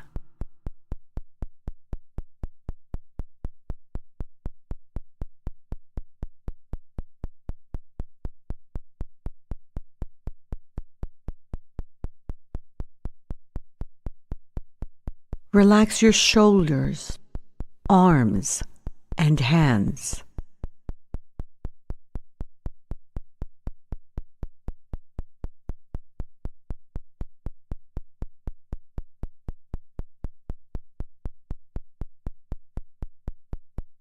Take a deep breath, and as you exhale, relax your chest externally and internally.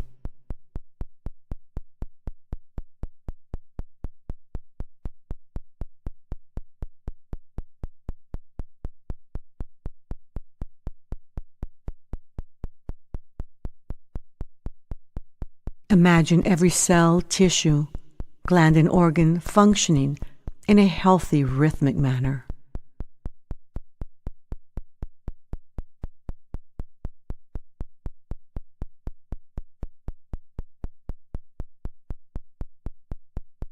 Take another deep breath, and as you exhale, relax your abdominal area externally and internally.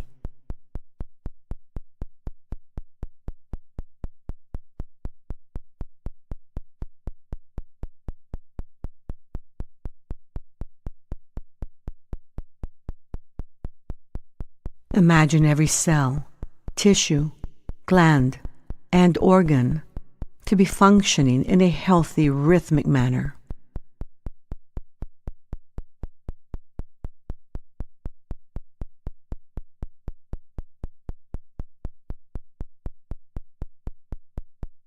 Relax your thighs.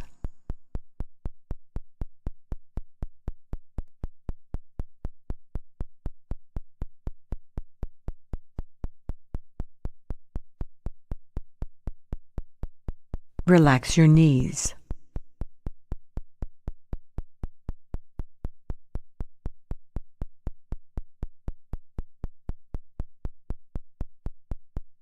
Relax your calves.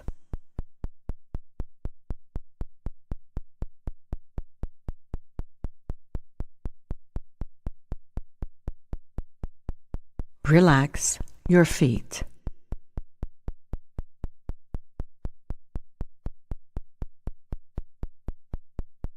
Take a few moments to release and relax any lingering tension or ligament pressure.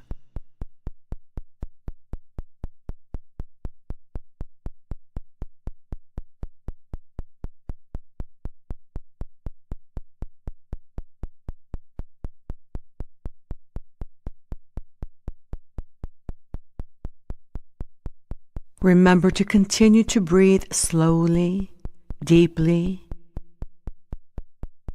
and rhythmically.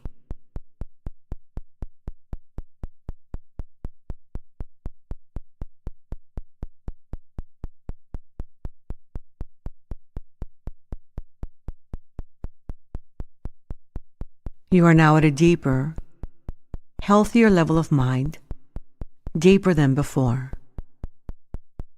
This is your physical relaxation level 3. Whenever you mentally repeat and visualize the number 3, your body will relax as completely as you are now, and more so every time you practice.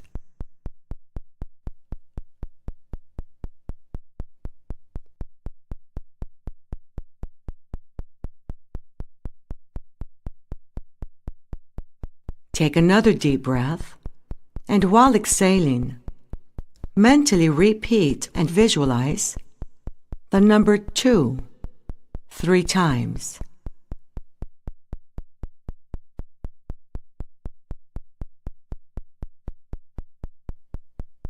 Level 2 is for mental relaxation.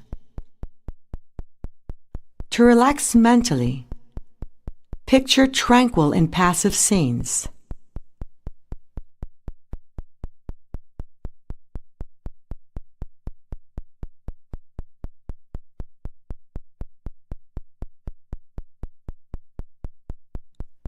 Take another deep breath, and while exhaling, mentally repeat and visualize the number 1 3 times.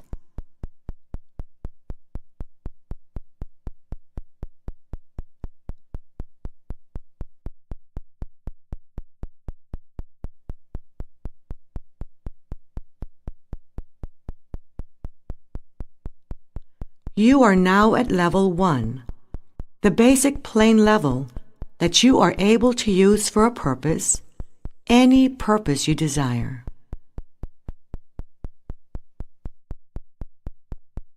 To help you enter a deeper and healthier inner state, I'm going to count from 10 to 1. With each number, you will feel yourself relaxing more and more, entering a deeper, healthier state of being. 10, 9, going deeper and deeper within. 8, 7, 6, deeper and deeper. 5, 4, 3, deeper and deeper. 2, 1. Take a slow, healthy, deep breath, and as you exhale, feel how you are now in a deeper, healthier inner state.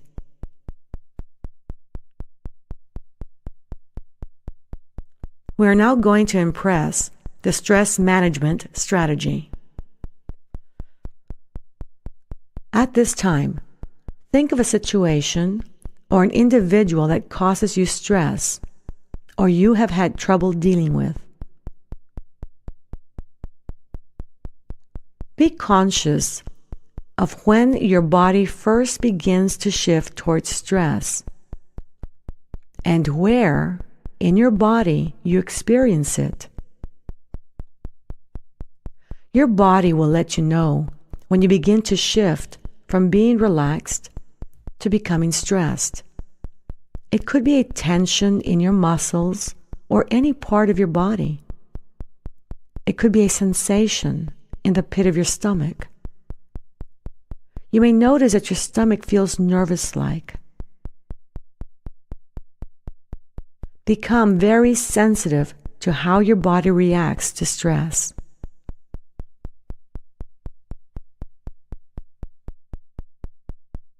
Imagine closing your eyes the moment you feel your body shifting from comfort towards stress.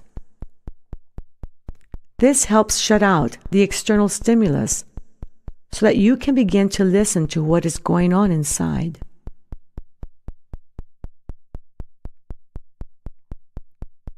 Take a deep breath and pace your breathing, exhaling slowly and gently, saying to yourself mentally, relax and get in control.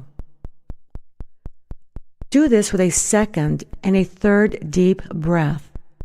This helps to calm and pace you. Now identify what is being triggered. Is it anger, fear, or both?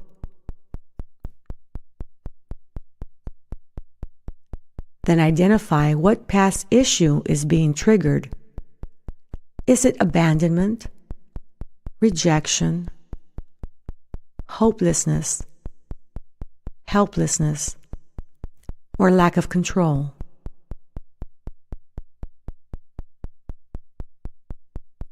Separate yourself from the past or child you that does not have the needed resources to best handle the situation, and allow the adult you to take over. You can always go back in time mentally and take care of the needs of that child you during another meditation.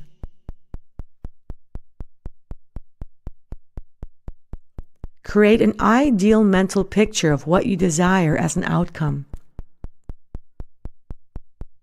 Make sure the main focus is on you and picture an outcome that represents you at your best. Do not limit the direction from where you will get this outcome. Imagine yourself handling the situation more resourcefully.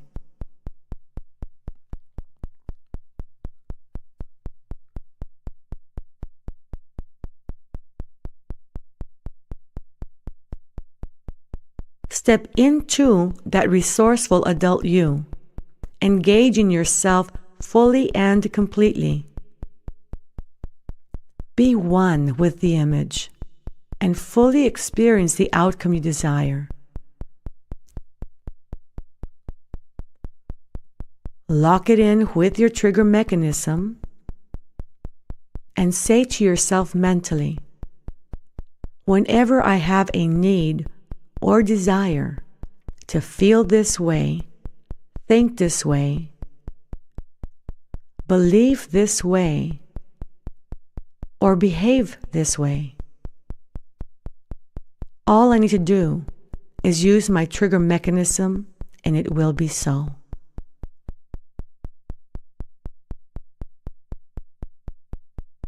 Now imagine opening your eyes and handling the situation resourcefully.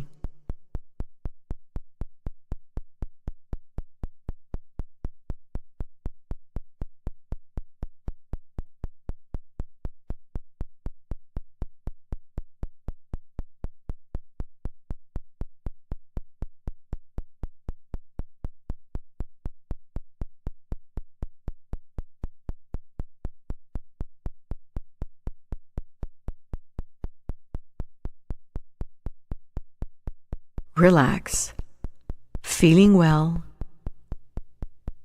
listening to my voice.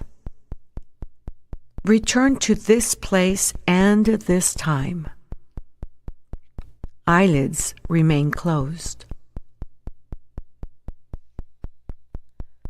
Now bring to mind the image that you have created of yourself, healthy, whole, and complete. Project it onto your mental screen area. Bring it closer and closer to you. And now step into the image and experience it fully and completely with all of your sensing mechanisms. Experience health. Experience energy flowing through you, strength and vitality. How wonderful it is to be healthy, whole, and complete. Project an explosion of emotion from the area of your heart, appreciation and love, and experience it in a past tense sense. It has already happened. You are healthy, whole, and complete. Remember this feeling.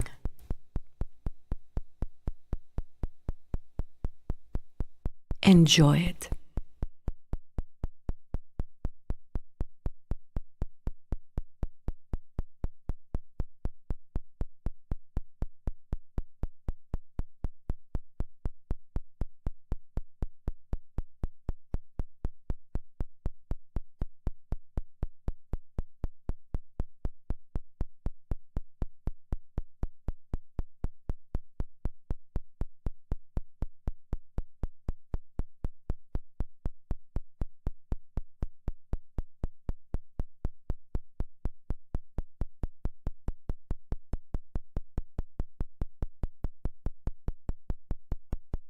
You are now experiencing a deep sense of relaxation. As you come out of this wonderful state of peacefulness, you will feel fully rested, alert, energetic, and healthy. I will now count from 1 to 3. At the count of 3, you will open your eyes, be wide awake, feeling fine and in perfect health. 1. Slowly and gently, begin to bring your awareness back to this time and this place, bringing with you all the benefits of deep relaxation. 2. Notice your breathing. Feel your clothing in contact with your body.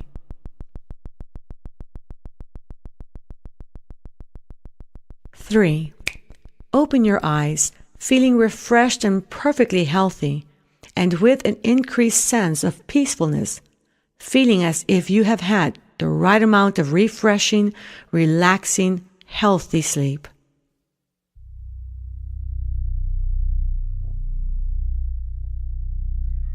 This strategy will become so automatic that you will be able to do it in a matter of seconds.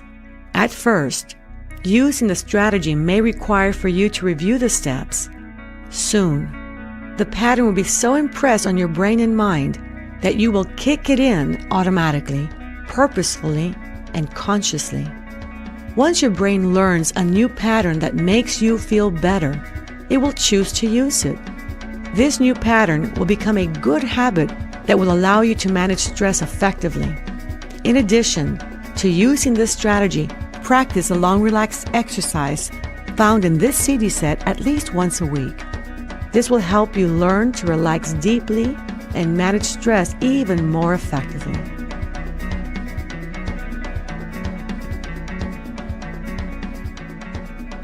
To guarantee success with your Silva techniques, we recommend that you take the Silva Life System training.